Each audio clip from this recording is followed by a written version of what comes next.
Hi there, friends. Thanks for tuning in to Ben 10 What If. Get ready for an incredible journey as we present what if Ben 10 was Gwen instead. If you find our stories entertaining, a simple like and subscribe would mean everything to us. Your support motivates us to create more. Here we go. Chapter 1, The Summer That Changed Everything. Are we seriously stuck with each other all summer? Ben groaned, slumping against the window of Grandpa Max's RV. I rolled my eyes. Believe me, I'm not thrilled about it either. 3 months on the road with my doofus cousin Ben wasn't exactly my idea of a dream vacation. I'm Gwen Tennyson, by the way. 10 years old, straight-A student, and apparently cursed to spend my entire summer break trapped in a rusty old RV called the Rust Bucket with my grandpa and cousin. Grandpa Max glanced at us through the rearview mirror, his eyes crinkling with amusement. Come on, you two. This summer is gonna be an adventure. There's nothing like the great outdoors to bring family together. Ben made a gagging noise and went back to his handheld game. I pulled out my laptop, determined to at least get a head start on next semester's reading list. If I had known what was about to happen that night, I might have paid more attention to the scenery passing by outside.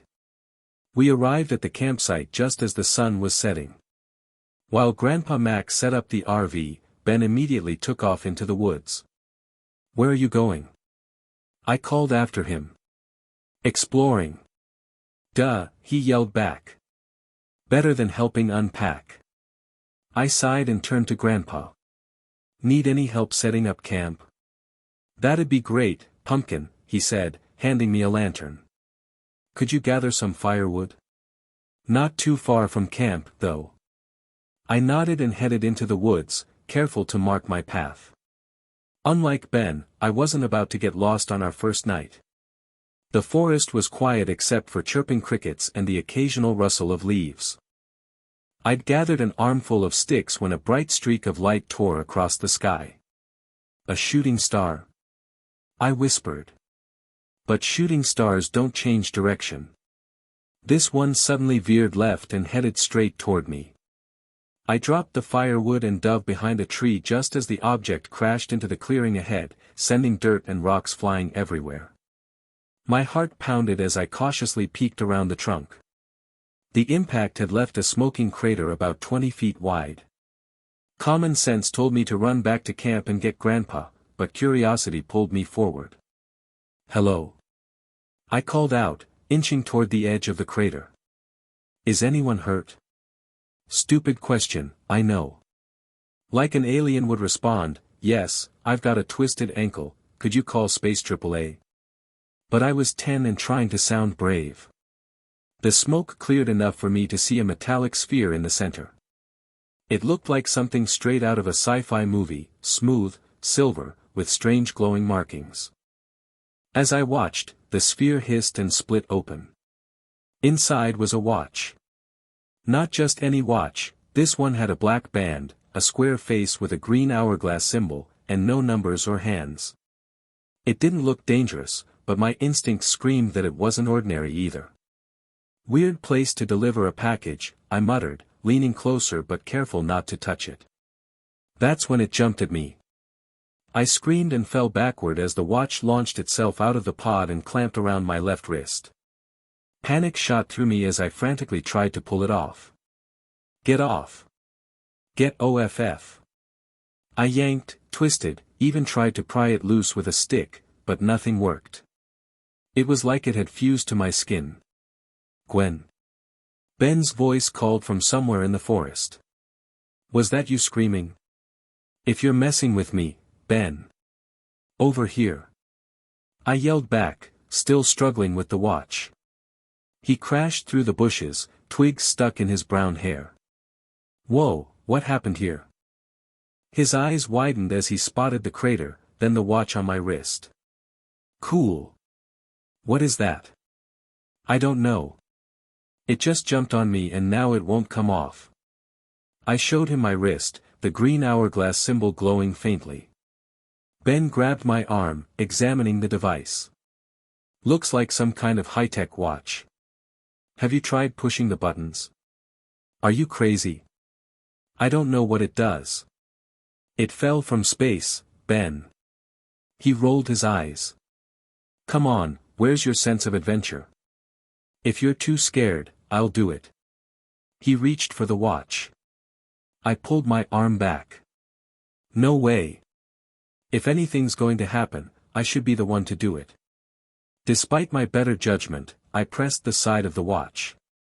The face popped up with a mechanical whir, and the hourglass symbol changed to a diamond shape showing a fiery-looking silhouette. That's so awesome, Ben whispered, leaning closer.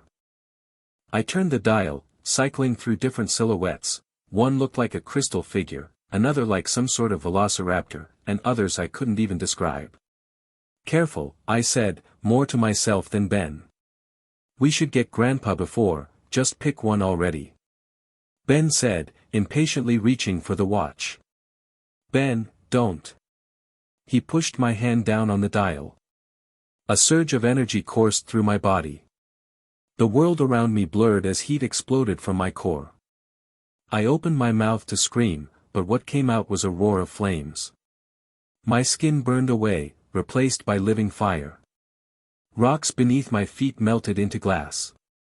Gwen. Ben screamed, backing away. Holy! I looked down at my transformed body, now made entirely of fire with dark red rocks forming a humanoid shape within the flames. What's happening to me? My voice sounded deeper, crackling like a campfire. You're on fire. Ben yelled, pointing frantically. Like, literally on fire. I noticed. I screamed back, flames shooting higher with my panic. I tried to take a deep breath, but that just made the fire around my head burn brighter. Don't just stand there. Help me. Ben grabbed a fallen branch and started swatting at me.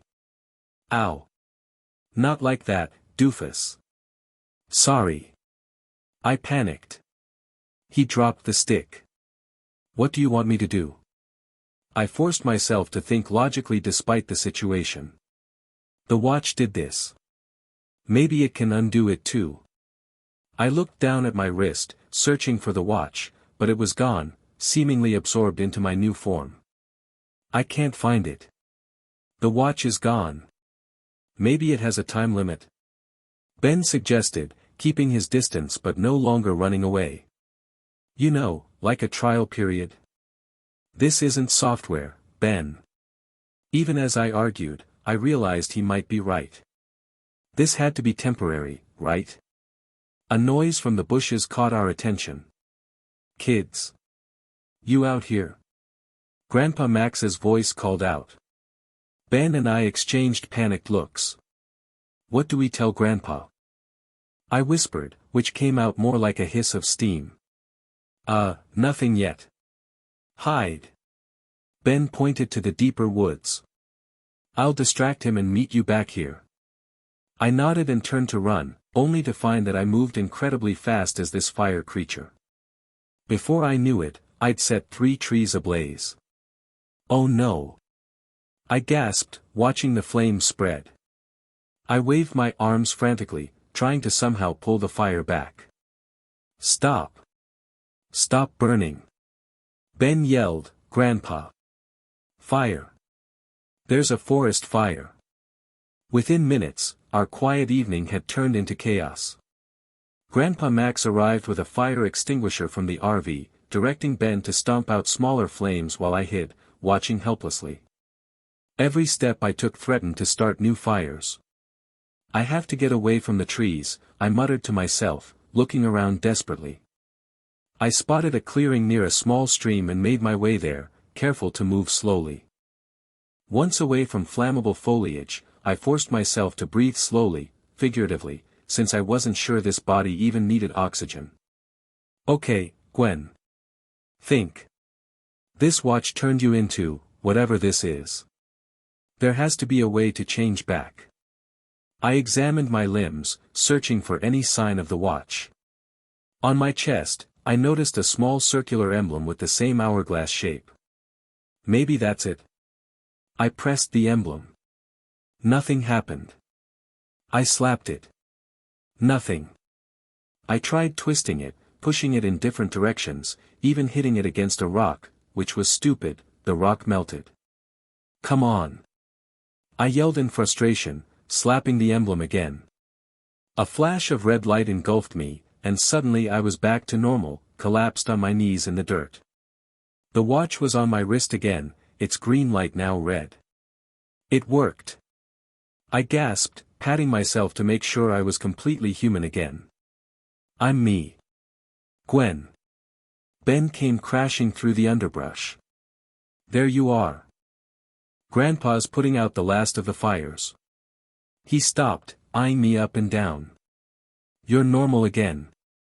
"Yeah, I think I figured out how to change back," I said, showing him the watch, which was now beeping and flashing red.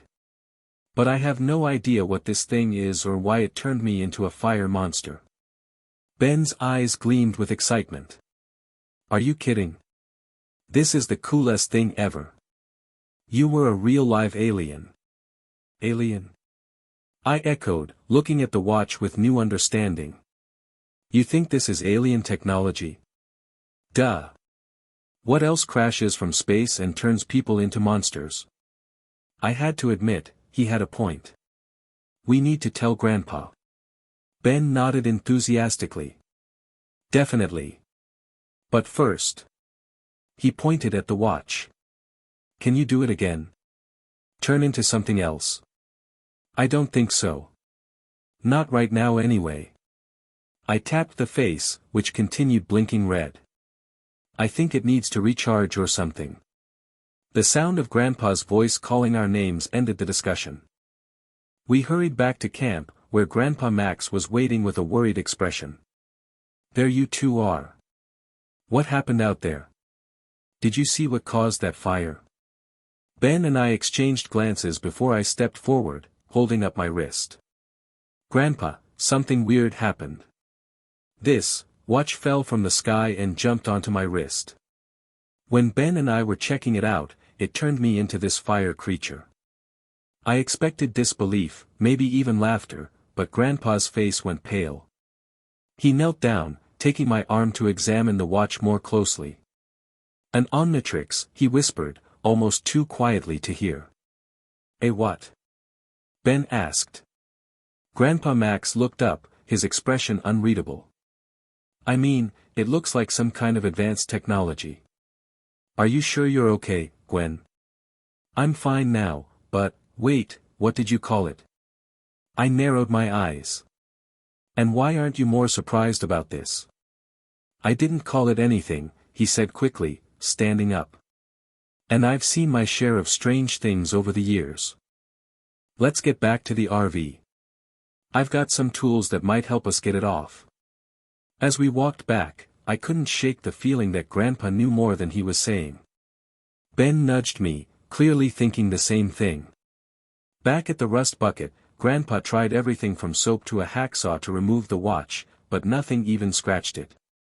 After an hour of failed attempts, he sighed. "It seems to be fused to your DNA somehow.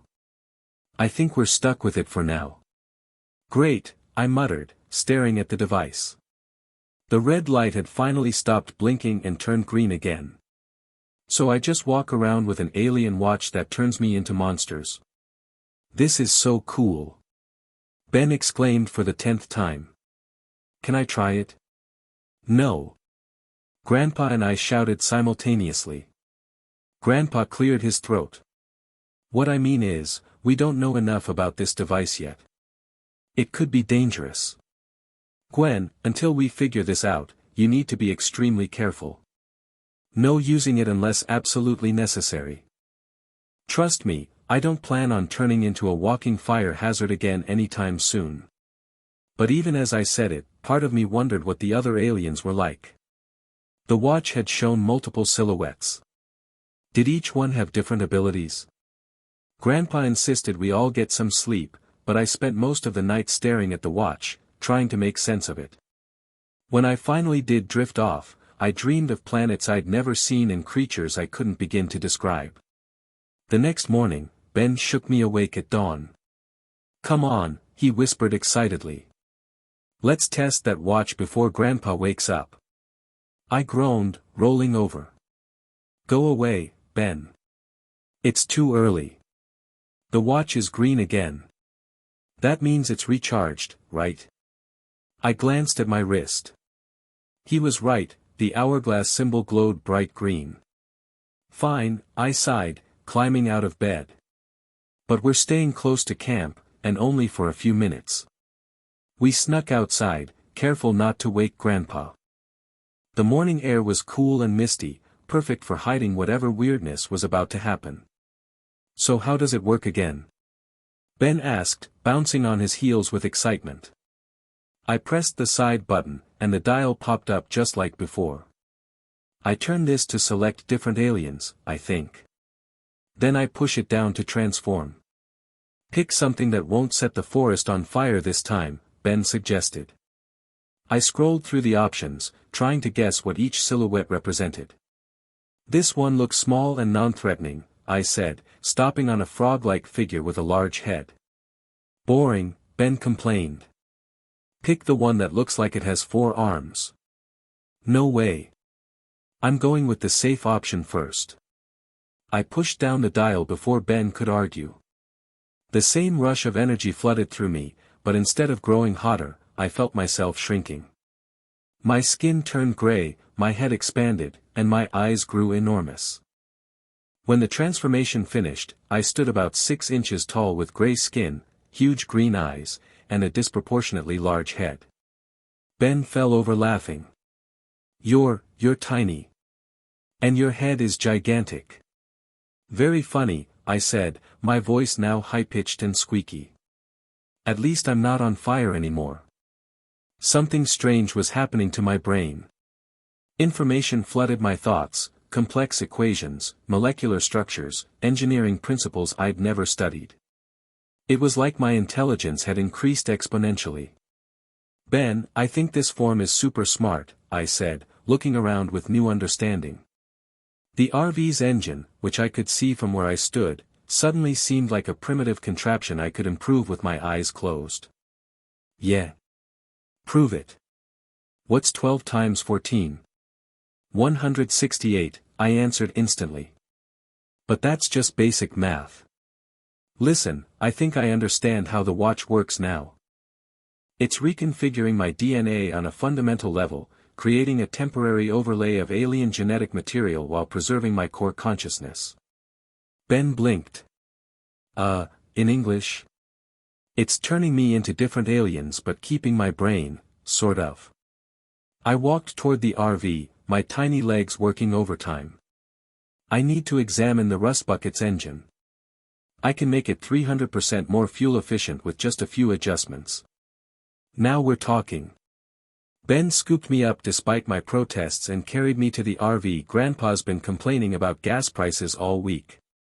For the next 20 minutes, I directed Ben to hand me various tools while I reconfigured the rust bucket's engine. My tiny fingers were perfect for reaching into tight spaces, and my enhanced intelligence made the complex task feel like assembling blocks. Hand me that socket wrench, I instructed, deep in the engine compartment. This one? No, the 10 millimeters. And I need copper wire. Check Grandpa's toolbox. Since when do you know so much about engines? Ben asked as he rummaged through the tools. I don't, this alien does. I connected 2 previously unrelated systems. I think I'm going to call this form gray matter. It's fitting. What about the fire guy? Heat blast, I decided without hesitation. Now be quiet and let me concentrate. Just as I was finishing the final adjustments, I heard Grandpa's voice from inside the RV. Kids. Where are you? Uh-oh, Ben whispered. What do we do? Distract him while I finish this. Ben ran around to the RV door while I frantically connected the last few wires. Morning, Grandpa. I heard Ben say too cheerfully. Just getting some fresh air. Where's Gwen? She's. I slammed the engine compartment closed and scurried underneath the RV just as Grandpa and Ben came around the side. What were you doing with my engine, Ben? Grandpa asked suspiciously. Nothing. I was just admiring it. Grandpa knelt down, opening the compartment. If you were nothing ing with it, why does it look different? I crawled further under the RV, looking for the watch symbol. I found it on my back and slapped it. The flash of red light was impossible to hide. What was that? Grandpa dropped to his knees, looking under the RV just as I finished transforming back to human. Gwen. Morning, Grandpa. I said, crawling out with a sheepish smile. I was just checking for oil leaks. Grandpa looked between us, clearly not buying it. You were using the watch, weren't you? I sighed. Yes. But I was careful. I turned into this tiny gray alien with a big brain. I think I fixed your engine problem. You what? Grandpa stood quickly, examining the engine again. His expression shifted from anger to amazement. This is incredible work. The fuel line reconfiguration alone would have taken a master mechanic hours. So you're not mad? Ben asked hopefully. Oh, I'm still mad, Grandpa said, crossing his arms. You two went behind my back after I explicitly told you not to use the watch. I'm sorry, I said, genuinely feeling bad. I was curious. But I think we learned something important. Each alien has different abilities. If I'm going to have this watch stuck on me, shouldn't I learn what it can do? Grandpa's stern expression softened slightly. You make a fair point, Gwen. But from now on, no more secret transformations. If you want to test the watch, we do it together, safely. Deal, I agreed quickly. So, can we see what the other aliens can do? Ben asked eagerly. Grandpa checked his watch. We're supposed to be at Lake Hannigan by noon. Tell you what, after we set up camp there, we'll find a secluded spot to test the watch properly. Ben and I high-fived. Even with Grandpa supervising, the chance to explore the watch's powers was too exciting to contain. As we packed up camp, I noticed Grandpa giving the watch thoughtful glances when he thought I wasn't looking. He definitely knew something about it, but for whatever reason, he wasn't sharing. I decided to be patient, for now. Lake Hannigan was bigger than I expected, a sprawling body of water surrounded by pine forests and rocky outcroppings. Grandpa found us a campsite away from other visitors, which he claimed was for the peace and quiet, but I suspected had more to do with my watch. After setting up, Grandpa led us on a hike to a clearing about a mile from camp. This should be far enough from prying eyes, he said, setting down his backpack. All right, Gwen, show me how the watch works. I demonstrated activating the watch, cycling through the alien silhouettes, and pressing down to transform. I think I'll try this one, I said, selecting what looked like a velociraptor with a helmet. It seems athletic. The transformation was getting more familiar, though no less weird. My body stretched taller and thinner, my skin turned blue with black markings, and wheels, actual wheels, grew from my feet. A helmet with a visor formed around my head, and a long striped tail extended from my spine. Whoa! I gasped, looking down at my new form. This feels fast. You look like some kind of dinosaur bicycle hybrid, Ben said, circling me with wide eyes. I flexed my clawed hands, feeling incredible energy coursing through my limbs. Without thinking, I took a step forward, and disappeared in a blur. The world slowed down around me as I accelerated to impossible speeds. Trees, rocks, even birds in mid-flight seemed frozen in time. I ran circles around Ben and Grandpa, who appeared to be moving in slow motion. This is amazing! I shouted, my voice sounding strange to my ears. I zoomed across the clearing, up a tree, around the lake's edge, and back again in seconds. When I finally stopped next to Ben and Grandpa, they jumped in surprise. So cool! Ben was saying, finishing a sentence he'd started before I ran off. Did you see that? I asked, bouncing on my wheels. I must have hit at least 500 miles per hour. See what? Ben asked, confused. You disappeared. I was running. Super fast. I went all the way around the lake. Grandpa looked impressed but concerned. That's quite a power. Let's call this one XLR8. Perfect name. I agreed, already zooming around them again. I could get from here to the Grand Canyon and back before dinner. Let's not test that theory, Grandpa said firmly. Your speed could be dangerous if not controlled properly. I reluctantly slowed down, the excess energy making it hard to stand still. Fine. What should I test next? How about your reflexes? Grandpa suggested. Ben, grab those pine cones. Let's see if Gwen can dodge them. What followed was the most fun I'd had in years. Ben threw pine cones while I dodged at super speed, sometimes catching them mid-air and throwing them back before he could blink. We tested how fast I could run up trees, across water, I could actually skim across the lake's surface, and even how quickly I could write my name in the dirt, under a second. When the watch timed out, I collapsed on the grass, laughing and out of breath. That was incredible. My turn. Ben declared, reaching for my wrist. I pulled away. No way. Grandpa said it's dangerous. But you get to have all the fun. Ben complained, his jealousy obvious. It's not fair. Grandpa put a hand on Ben's shoulder. The watch chose Gwen, Ben. We don't know what might happen if someone else tried to use it. Fine, Ben muttered, kicking a rock. Whatever. I felt a pang of guilt. I hadn't asked for the watch to attach itself to me. If our positions were reversed, I'd probably feel the same way. Hey, I said, sitting up. When the watch recharges, you can pick the next alien, okay? Ben's expression brightened slightly. Anyone I want. Sure, I agreed. But Grandpa has veto power. Absolutely I do, Grandpa nodded. Now, who's hungry? I've got mealworm spaghetti waiting back at camp. Ben and I groaned in unison. Some things were worse than jealousy, like Grandpa's cooking. That night, I couldn't sleep again.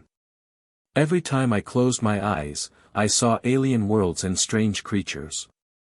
The watch occasionally glowed, casting green shadows across my bunk. Around midnight, I heard movement outside the RV, carefully climbing down from my bunk. I peeked out the window to see Grandpa standing by the lake, talking on a phone I'd never seen before. Don't know how it found her, I heard him say. Yes, I'm sure it's the genuine article. No, I haven't told them yet. I understand the risks, but they're just children. I frowned, straining to hear more, but his voice dropped too low. Was he talking about the watch? And who was he talking to? A hand on my shoulder nearly made me scream. What are you doing? Ben whispered. Grandpa's acting weird, I whispered back, pointing outside. He's talking to someone about the watch, I think. Ben joined me at the window. I knew it. He knows something about it. Shoo. I pulled him down as Grandpa turned toward the RV. He's coming back. We scrambled back to our bunks just as the RV door opened. I pretended to be asleep, listening as Grandpa moved around the kitchenette before returning to his own bed. We need to find out what he knows, Ben whispered once Grandpa's snoring started. Tomorrow, I agreed. But let's be smart about it. The next morning, we drove to a nearby town for supplies. While Grandpa shopped, Ben and I explored the small main street, keeping an eye out for any place that might have information about aliens or strange watches. Look, Ben pointed to a newspaper stand. The headline read, Mysterious Fire Creature Spotted in Woods. I grabbed the paper, quickly scanning the article. Someone had taken a blurry photo of me as heat blast during the forest fire incident. Great, I groaned. I'm already making the news. Hey, at least they don't know it's you, Ben said, examining the photo. You could be famous. I don't want to be famous. I want to understand what's happening to me. As we argued, screams erupted from the direction of the bank across the street. People ran out the doors as smoke billowed from inside. "Fire!" someone yelled. Without thinking, I ducked into the nearest alley. "What are you doing?" Ben asked, following me. "I can help." I activated the watch, cycling quickly through the aliens. "I just need to find the right one, not heat blast, that would make it worse." "Try the diamond one," Ben suggested. I selected a crystalline silhouette and slammed down the dial. My skin hardened into pale green crystal, growing and reshaping until I stood nearly 7 feet tall with a massive, angular body. "Whoa," Ben breathed. "You look like you're made of diamonds." "Diamond Head," I named myself automatically. This should work for a fire. I ran toward the bank, crystal legs clacking on the pavement. People screamed and scattered as I approached, but I ignored them, focusing on the smoke-filled building. Inside, the sprinklers were spraying, but flames still licked at the walls. Through the smoke, I saw 2 masked men stuffing money into bags while a third held customers at gunpoint. "It's not a fire, it's a robbery," I realized aloud. The gunman spotted me, his eyes widening behind his mask. "What the hell is that?" He fired his gun. I flinched, raising my arms instinctively, and watched in amazement as the bullets bounced off my crystal skin. "That tickles," I said, surprising myself with my confidence. The robber kept firing until his gun clicked empty. I raised my arm, concentrating, and watched as it morphed into a crystal blade. "Put the money down and back away from the hostages," I ordered, my voice deeper and more resonant in this form. "Shoot it," yelled one of the others, raising his own weapon. I slammed my fist into the floor, concentrating on what I wanted to happen. Crystal spikes erupted from the ground, racing toward the robbers and knocking the guns from their hands. More crystal formations grew around their feet, trapping them in place. "Everyone out!" I called to the hostages, who didn't need to be told twice. As they fled, the third robber emerged from the vault with a grenade in hand. "Stay back, freak. Or I'll blow this place sky high." I focused on my arm again, transforming it into a crystalline shield. "Go ahead. I'll survive." His hand trembled. I took a step forward. He pulled the pin. Time seemed to slow as he threw the grenade. I reached out, my arm extending impossibly as crystal shards shot forward, creating a dome around the explosive just as it detonated. The blast was contained, though the force knocked me back several feet. "That was close," I muttered, getting to my feet. Sirens wailed outside as police arrived. The robbers, still trapped by my crystal formations, weren't going anywhere. I ducked out the back exit, running into Ben in the alley behind the bank. "That was awesome," he shouted, pumping his fist. "You totally kicked their butts." "Did anyone see which way I went?" I asked, looking around nervously. "Nope, they're all too busy with the robbers. But you should probably change back before someone comes." I nodded, slapping the emblem on my chest. The familiar red flash returned me to normal. "I can't believe I just stopped a bank robbery," I said, still processing what had happened. "You're like a superhero now." Ben's eyes lit up. "You need a costume. And a name." "I'm not a superhero, Ben. I just happened to be in the right place at the right time. With super alien powers," he added. "Come on, every hero needs a name. How about Crystal Girl? Diamond Defender? Ooh, I know, Alien Girl. Those are all terrible," I laughed, but his enthusiasm was infectious. "If anything, I'd go with something simple." "Like what?" I thought for a moment. "How about Gwen 10? Gwen 10. Yeah, I'm Gwen, and the watch has 10 aliens." "Simple." Ben considered it. "It's okay, I guess. Not as cool as Diamond Defender, but it'll do." We made our way back to the main street, where a crowd had gathered outside the bank. Police were leading the robbers away in handcuffs while news crews interviewed witnesses. Some kind of diamond monster, one woman was saying. It saved everyone inside. Did it look dangerous? The reporter asked. At first, yeah. But then it went after the bad guys, not us. It was like it was protecting us. I couldn't help but smile as we rejoined Grandpa, who was loading groceries into the rust bucket. There you two are, he said. Did you see all the commotion? Some kind of situation at the bank. We heard it was a robbery, I said innocently. But someone stopped it. Someone? Grandpa raised an eyebrow. Some kind of crystal creature, Ben added, giving me a subtle thumbs up. The news is calling it a hero. Grandpa's expression shifted minutely, concern mixed with something else. Pride? Fear? It was hard to tell. Interesting, he said finally. Well, we should get going. I want to reach the mountains before dark. As we climbed into the RV, I noticed a black sedan parked across the street. Two men in suits watched us intently, talking into earpieces. Grandpa, I said quietly. I think those men are watching us. He glanced in their direction, his expression hardening. Probably just tourists. Don't worry about it. But the way he quickly started the engine and pulled away told me he was lying. The sedan followed at a distance as we left town. Ben, I whispered, I think we're being followed. Ben peeked out the back window. Those guys in the black car. They look like government agents or something.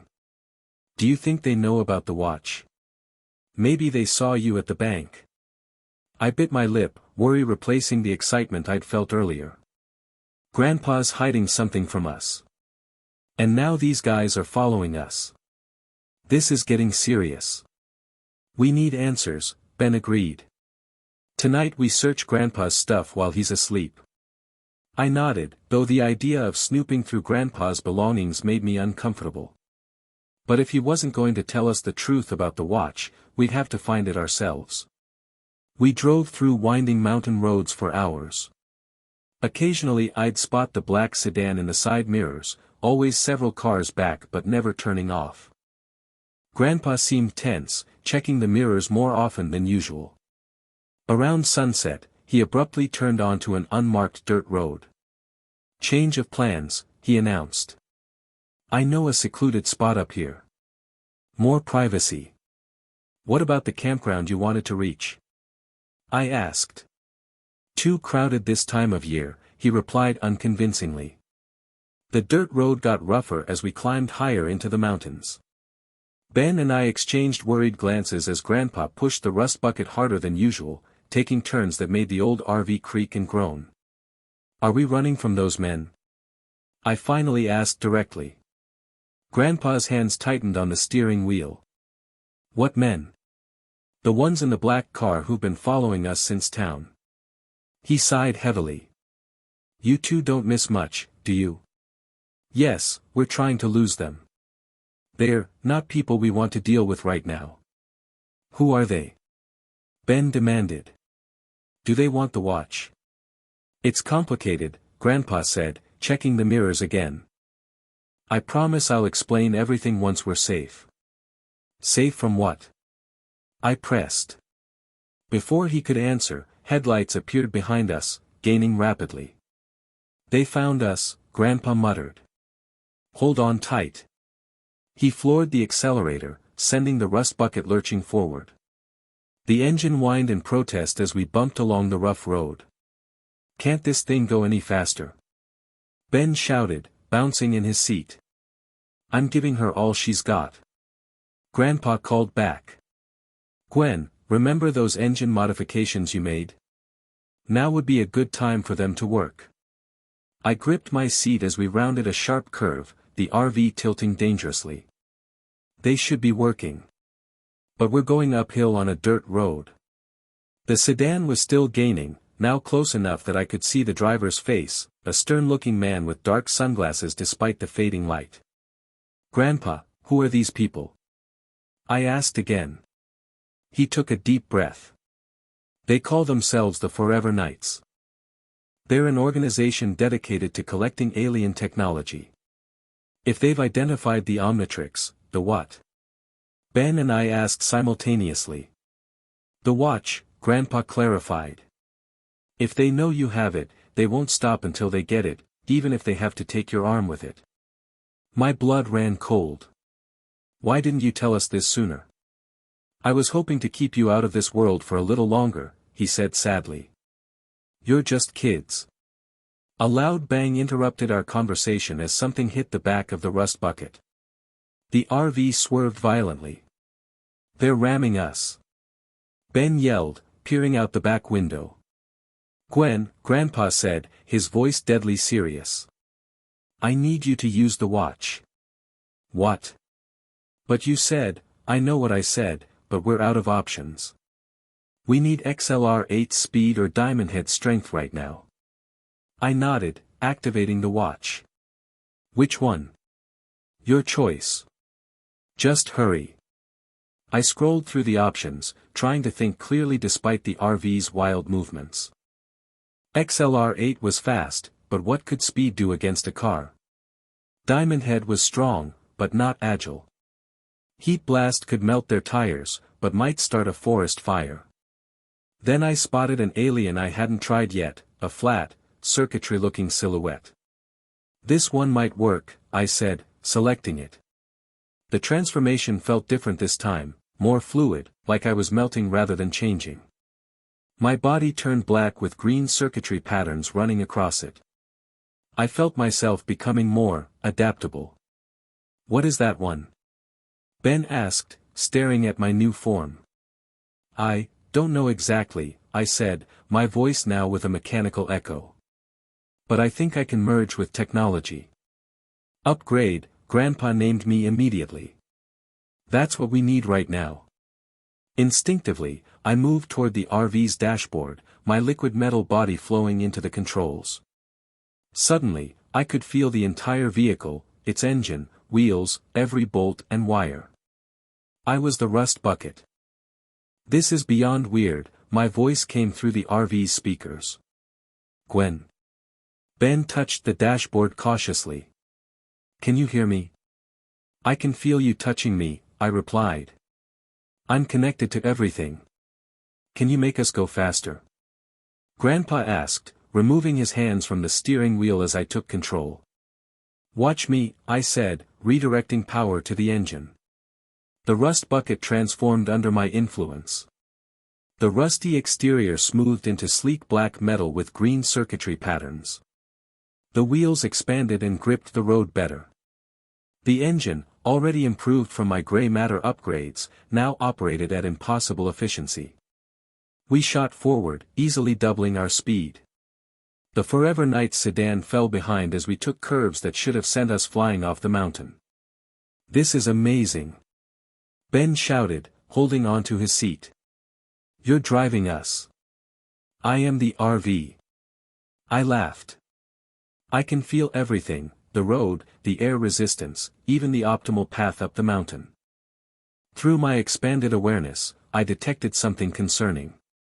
Grandpa, they're calling for backup. 2 more vehicles are converging from different roads. Can you get us to the ridge before they intercept? He asked. I calculated instantly. Yes, but it'll be close. I pushed harder, the enhanced rust bucket climbing faster than should have been possible. We crested the ridge just as 2 more black sedans appeared on connecting roads. There. Grandpa pointed to a narrow path between boulders.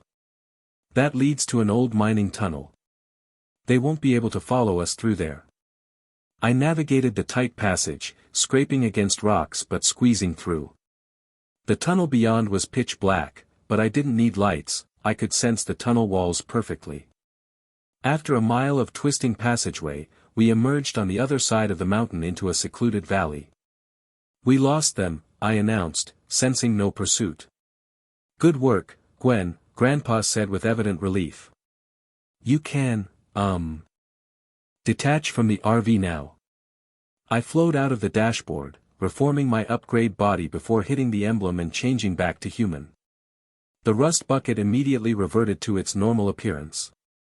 That was. I struggled for words. That was the weirdest one yet. I could feel everything, think faster, it was like being a living computer. And you saved our butts. Ben added excitedly. The RV was like something from a sci-fi movie.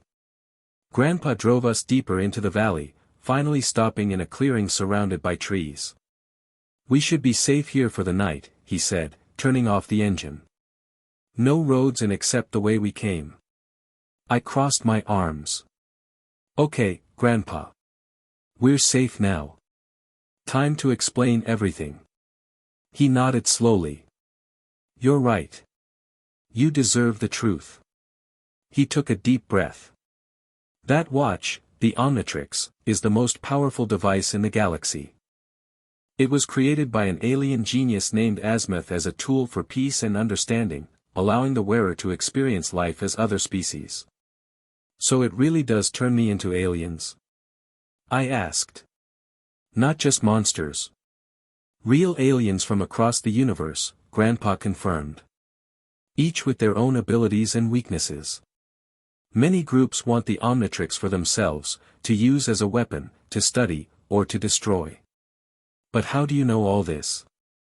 Ben pressed. Grandpa's shoulders sagged slightly. Because I used to be part of an organization called the Plumbers. We weren't fixing toilets, we were an interplanetary peacekeeping force, protecting Earth from alien threats. Ben and I stared at him in shock. You were a space cop? Ben finally blurted. Something like that, Grandpa smiled faintly. I retired years ago, but when I saw the Omnitrix had found Gwen, I contacted some old colleagues. That's why I've been secretive. So these Forever Knights, I said, they want to take the Omnitrix from me? They're just one group, Grandpa said grimly. There are others, some far more dangerous. Including the alien who sent the Omnitrix to Earth in the first place. Sent it? I thought it crashed, I said. No crash is truly random, Grandpa replied. Someone was transporting the Omnitrix when they were attacked. They sent it toward Earth either as a desperate measure or a deliberate choice. And whoever attacked them will be looking for it. Great, I muttered. So I've got alien bounty hunters after me too? I'm afraid so, Grandpa said. Which is why you need to learn to use the Omnitrix effectively. Your life may depend on it. The weight of his words sank in. This wasn't just about cool powers anymore, it was potentially life or death. So what do we do now? Ben asked. We keep moving, Grandpa said. Stay ahead of the Forever Knights while I contact more allies. And Gwen practices with the Omnitrix. What about me? Ben asked. I want to help too. Grandpa put his hand on Ben's shoulder. You have an important role, Ben. Gwen needs backup, someone to watch her back when she's transformed, to help her train, to keep her identity secret.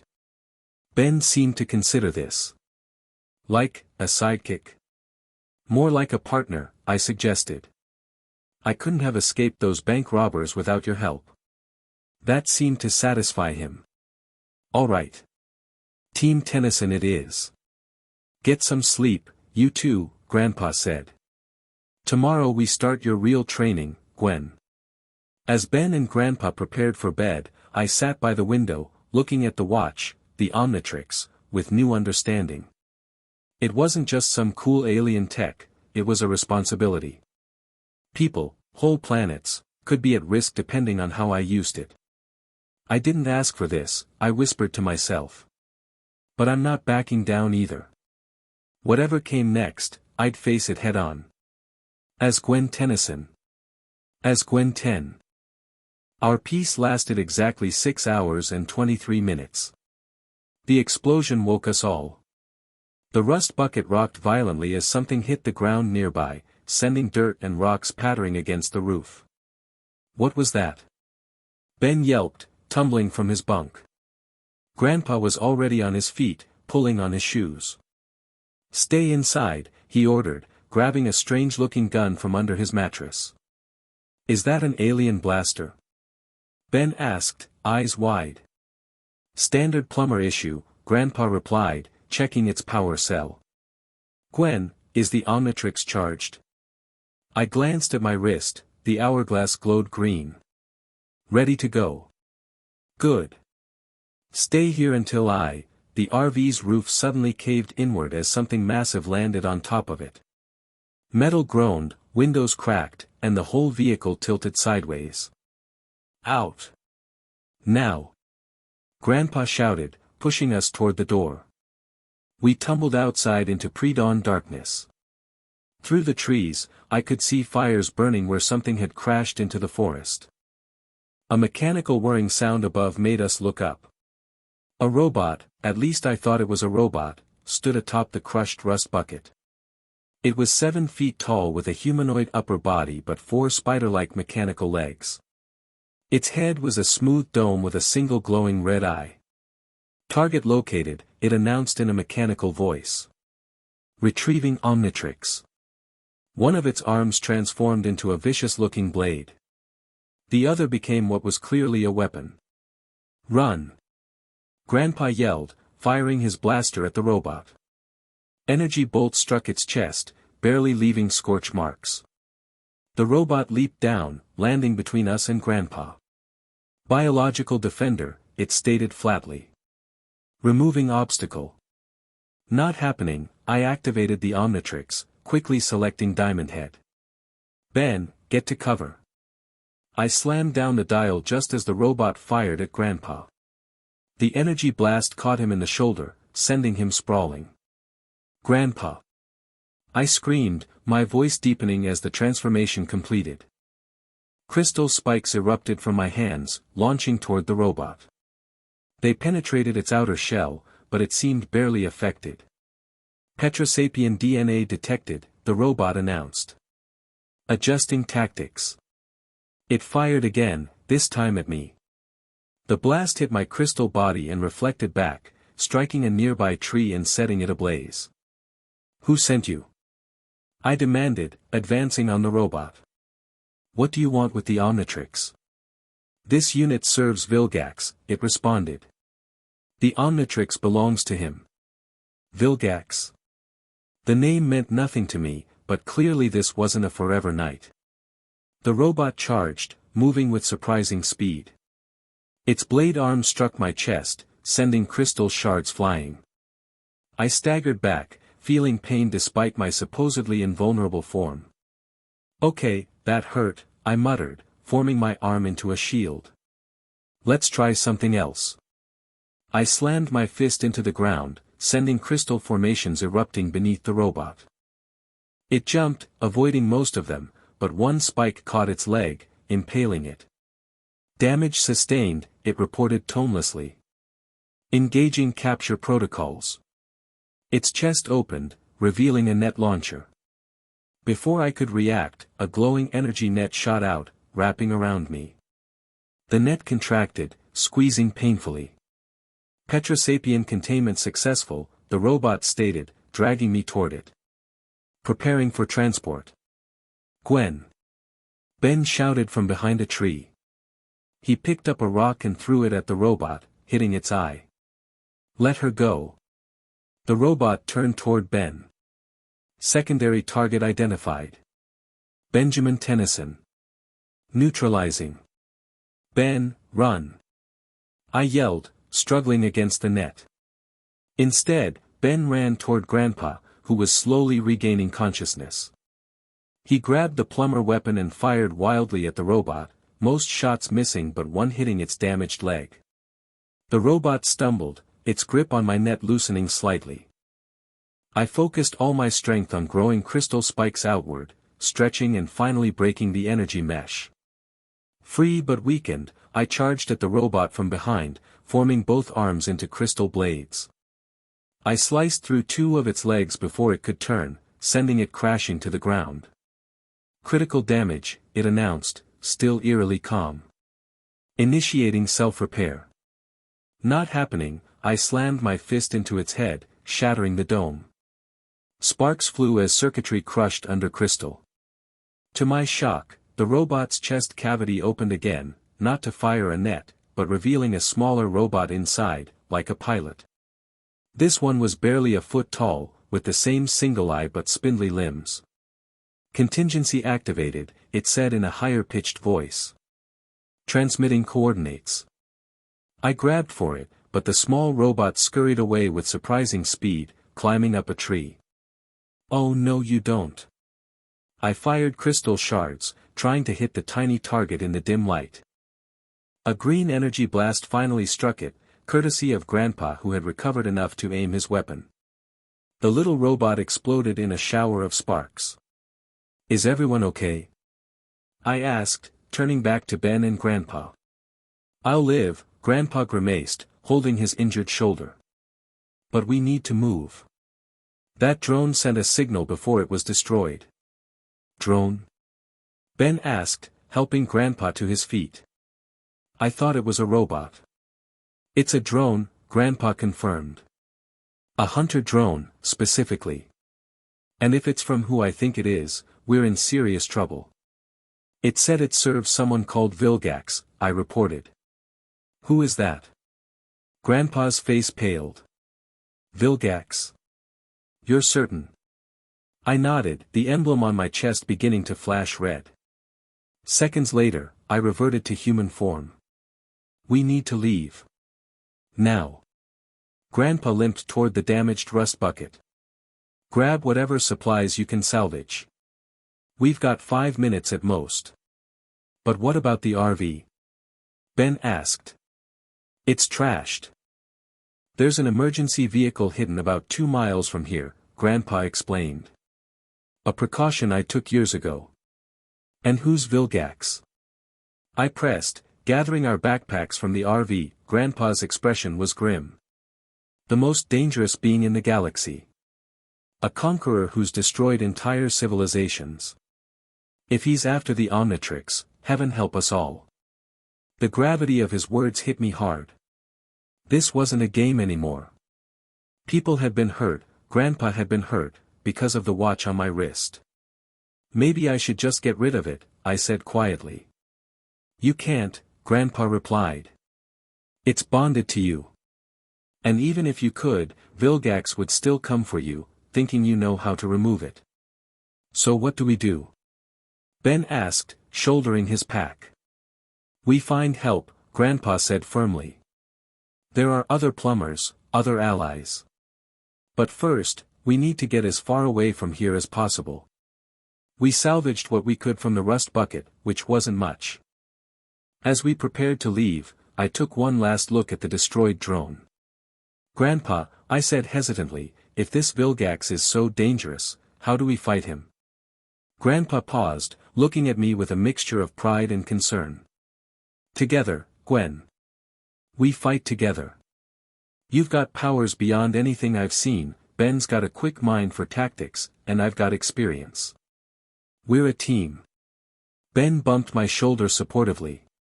Team Tennyson, remember? I nodded, trying to feel as confident as they looked.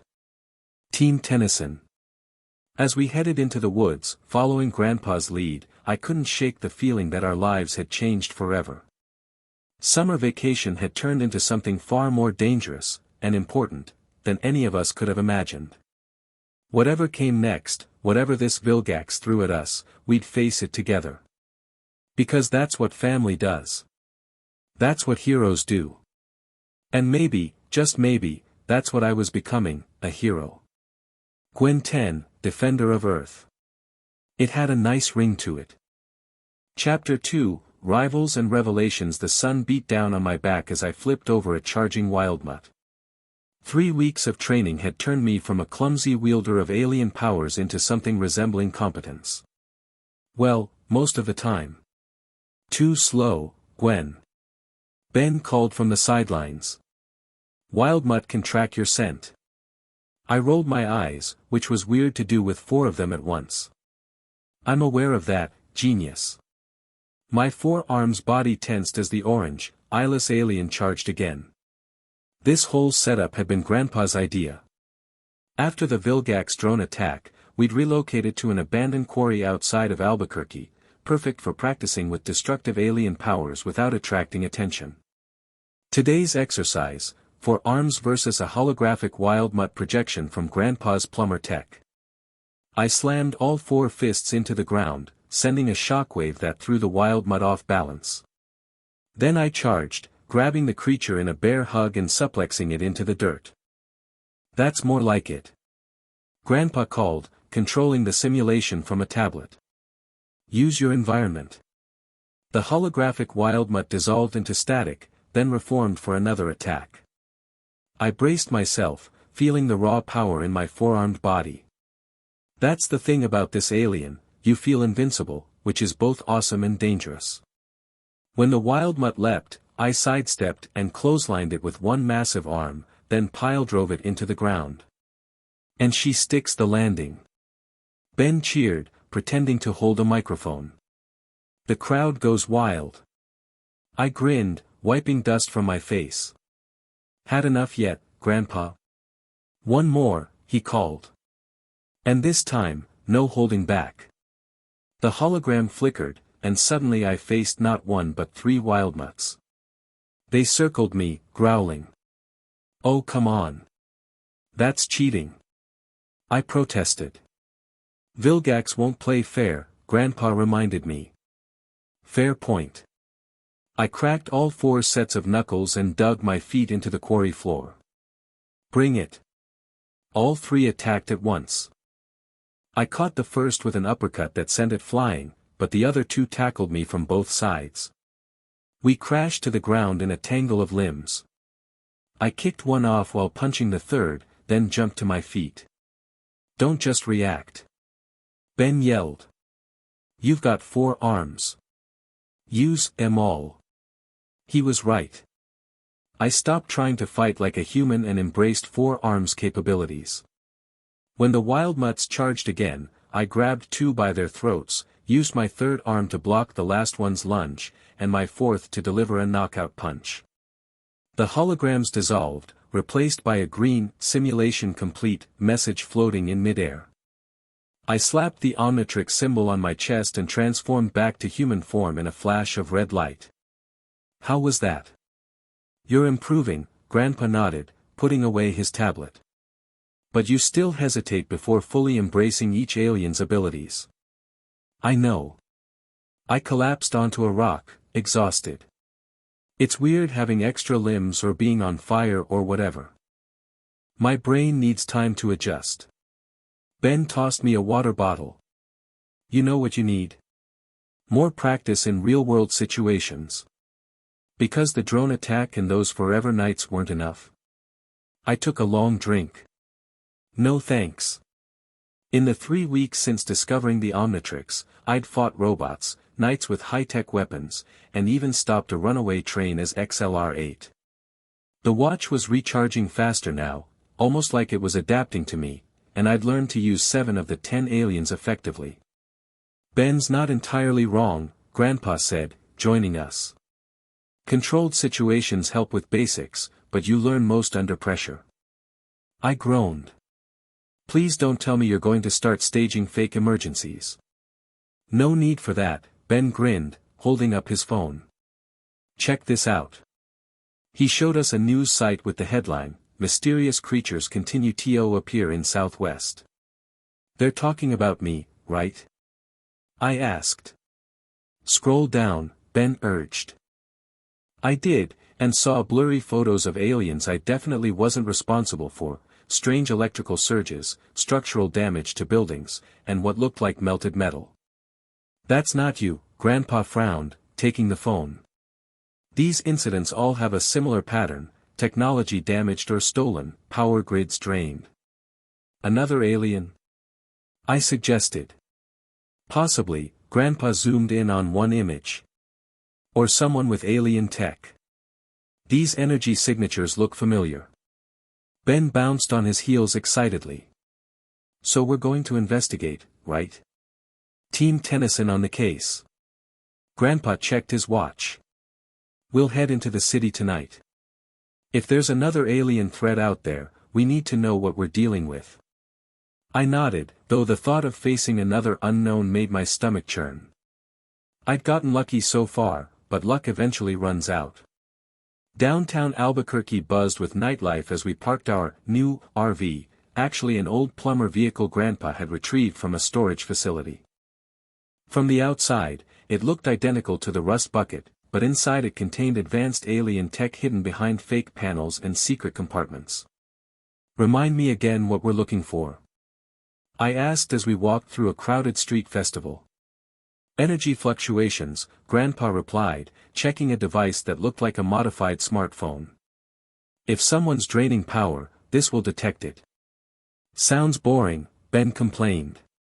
Can't we just look for the alien and punch it? That's plan B, I replied dryly. We split up to cover more ground, with strict instructions to call immediately if we found anything. Ben headed toward the arcade, of course, Grandpa took the main plaza, and I walked toward the industrial area where most incidents had occurred. The streets grew quieter as I left the festival behind. Warehouses and repair shops lined the road, most closed for the night. A few teenagers hung out in an empty parking lot, their laughter echoing between buildings. My plumber detector, Grandpa insisted we each carry one, suddenly beeped. An energy spike, 2 blocks east. I picked up my pace, turning down an alley between a body shop and an electronics store. The back door of the electronics store stood open, a faint blue glow emanating from inside. I peered through the doorway and saw a figure hunched over a disassembled computer system, hands glowing with the same blue energy. Hello. I called, immediately regretting it. What happened to the element of surprise, Gwen? The figure spun around.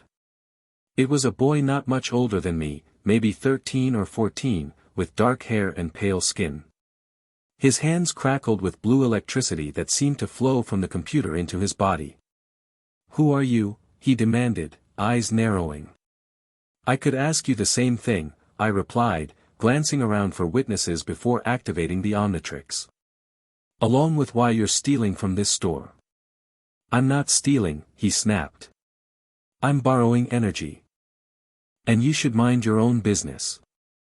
The boy stepped into better light, and I got a good look at him. Torn jeans, black t-shirt, and a constant scowl that screamed troubled youth. But it was his eyes that caught my attention, they held a sharpness, an intelligence that didn't match his delinquent appearance. Borrowing without permission is still stealing, I pointed out, turning the dial to select Diamond Head. This guy had electrical powers, crystal seemed like a safe counter. He laughed, a harsh sound without humor. Look at you, ready to go all superhero. What are you, 12?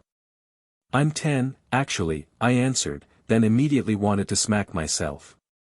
Way to sound intimidating, Gwen. 10. His eyebrows shot up. And running around playing hero? That's cute. Blue energy surged around his hands.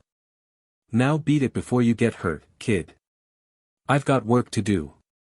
I pressed down on the Omnitrix dial. Not happening. The familiar rush of transformation washed over me as my skin hardened into crystal. I grew taller, my body reconfiguring into Diamond Head's imposing form. The boy's eyes widened. What the?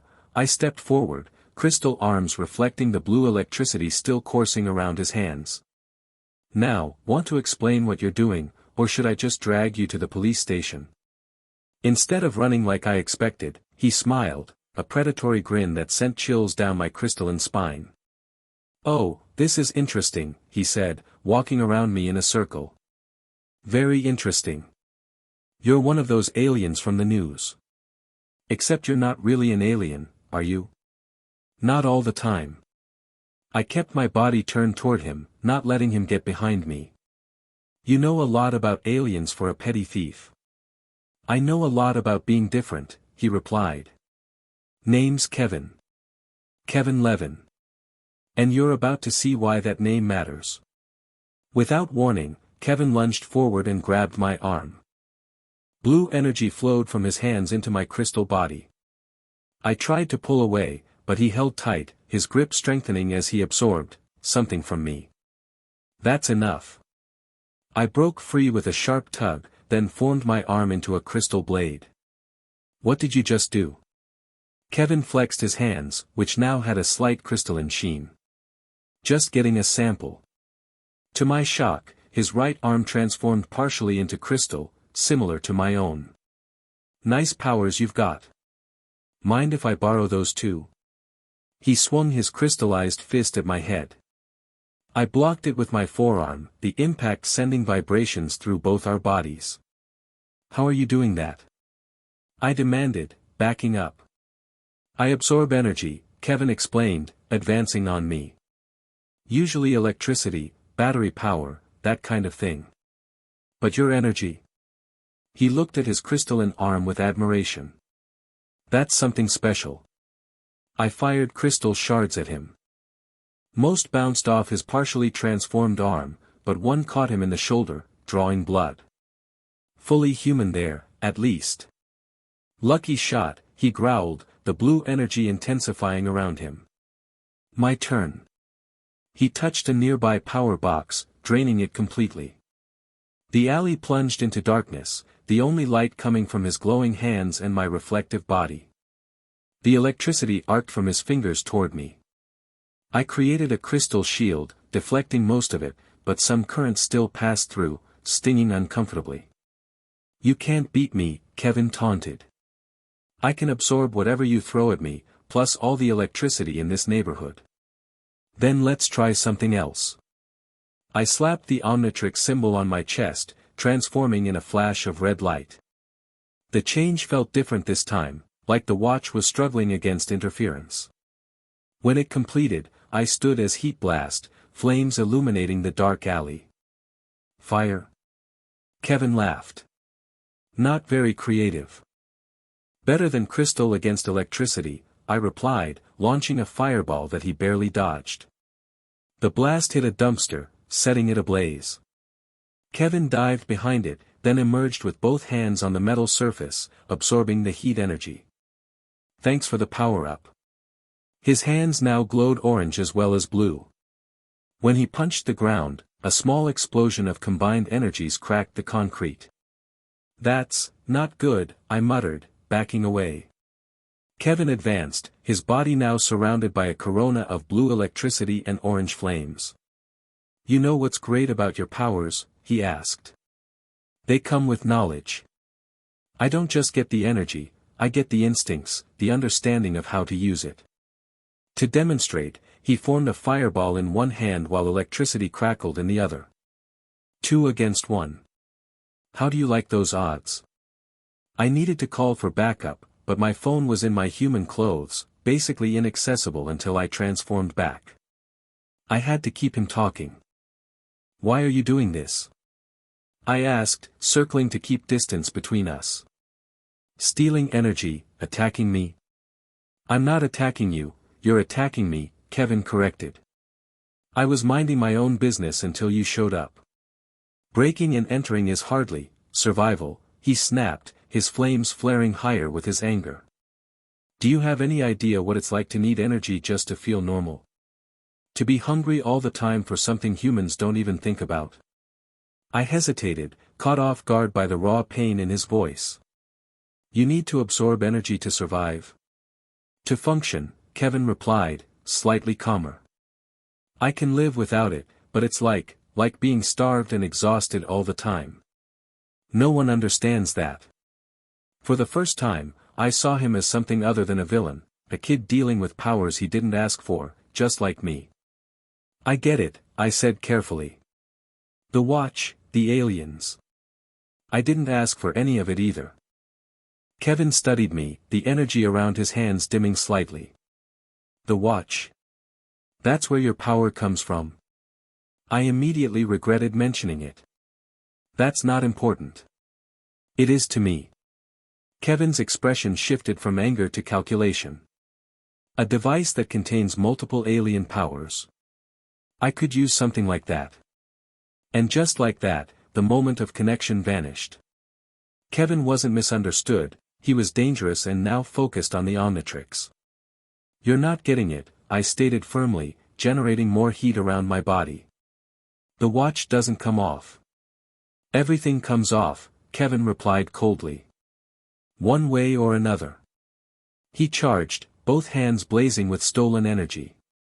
I shot upward on a jet of flame, letting him pass beneath me, then countered with a heat ray that struck him squarely in the back. Kevin stumbled forward but didn't fall. Instead, he absorbed the heat, growing stronger. "Thanks for the recharge," he smirked. This wasn't working. Every attack just fed him more energy to use against me. I needed a different strategy. I looked around quickly, spotting a fire hydrant on the corner. If I could douse both of us. A sharp pain in my chest interrupted my planning as Kevin landed a direct hit with a combined energy blast. I flew backward, crashing into a brick wall hard enough to crack it. "Not so tough now, huh?" Kevin approached, confident in his victory. "Now, about that watch." The Omnitrix symbol on my chest began blinking red. "Bad timing as usual."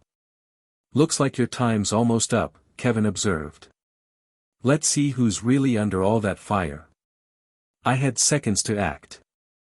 With a desperate lunge, I rolled past Kevin toward the fire hydrant, unleashing the hottest blast I could generate at its base. The metal glowed red, then white, before finally melting. Water exploded outward in a powerful jet, sweeping us both off our feet. My flames hissed and diminished as Kevin's electricity shorted out in spectacular blue sparks. "No," he yelled as his stolen powers fizzled. "What have you done?" A final red flash signaled my reversion to human form. I lay on the wet pavement, soaked and exhausted, the Omnitrix blinking red on my wrist. Kevin struggled to his feet, his powers temporarily neutralized but his anger very much intact. His eyes locked onto the watch. "So that's it," he said, advancing toward me. "That's the source of your power." I scrambled backward, trying to put distance between us. "Stay back, Kevin." "Or what?" he sneered. "Your fancy watch is dead, and you're just a little girl." "She's not alone," came a familiar voice. Kevin turned to find Ben standing at the alley entrance, holding what looked like a plumber weapon. Grandpa appeared behind him, aiming a more serious-looking blaster. "Back away from her," Grandpa ordered. "Now." Kevin assessed the situation, clearly calculating his odds. Even without powers, I could see the sharp intelligence in his eyes. "Fine," he raised his hands in mock surrender. "You win this round." He backed away, but his eyes remained fixed on the Omnitrix. "I'll be seeing you again," he promised me. "Count on it." With surprising agility, he leaped onto a dumpster, then a fire escape, and disappeared over the rooftop before Grandpa could stop him. Ben rushed to help me up. "Are you okay?" "We heard explosions." "I'm fine," I said, wringing water from my hair.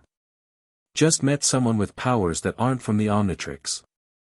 "We need to get back to the RV," Grandpa said, scanning the rooftops. "That boy is dangerous." "His name is Kevin," I said, following Grandpa back toward the street. "Kevin Levin. And he can absorb energy, including alien energy from the Omnitrix." Grandpa's expression darkened. "That complicates things." "You should have seen him, Ben," I continued as we walked. He touched Diamond Head and partially transformed his arm into crystal. Then when I became Heat Blast, he absorbed that power too. "Cool." Ben exclaimed, then quickly added, "I mean, dangerous. Very dangerous." I nudged him. "You're just jealous he has powers and you don't." "I am not." Ben protested, though his expression said otherwise. Back at the RV, Grandpa ran Kevin's name through the plumber database while I dried off and changed clothes. Ben paced excitedly, peppering me with questions about the fight. "So he could really use your powers against you? That's like your ultimate weakness." "Thanks for the reminder," I muttered, toweling my hair. "Kevin Ethan Levin," Grandpa announced, reading from his tablet. Age 13. Multiple reports of electrical disturbances and technology theft in various cities. Suspected metahuman, but no confirmed sightings until now. Metahuman? I asked. Human with extraordinary abilities, Grandpa explained. They're rare but not unheard of. Some are the result of alien ancestry, others from exposure to exotic energies or technology. So which is Kevin? Ben asked. Unknown, Grandpa frowned at the screen. But given his ability to absorb and repurpose the Omnitrix's alien energy, he's extremely dangerous. We should leave town tonight. I stared at him in surprise. Run away. But he's just a kid, like us. A kid who tried to steal the most powerful device in the galaxy, Grandpa reminded me. If Kevin masters the ability to use alien powers without the Omnitrix's limitations, he'd be unstoppable, Ben finished. Exactly, Grandpa nodded. We need to report this to my plumber contacts and move on before he tries again. I wanted to argue but couldn't deny the danger Kevin posed. The raw hunger in his eyes when he saw the Omnitrix told me everything I needed to know about his intentions. Fine, I sighed. Where to next? Grandpa pulled up a map. There's a small town about 100 miles north with reports of unusual activity. Could be nothing, could be something worth investigating. Road trip. Ben pumped his fist. Maybe this town will have a decent arcade, unlike this place. As Grandpa started the RV, I gazed out the window at the Albuquerque skyline. Somewhere out there, Kevin Levin was plotting his next move. I couldn't shake the feeling we'd see him again, sooner rather than later. 2 days later, we arrived in the town of Silver Creek, population 4,862 according to the welcome sign. The place looked like a postcard for small-town America, a main street with family-owned shops, a town square with a gazebo, and friendly locals who waved as we passed.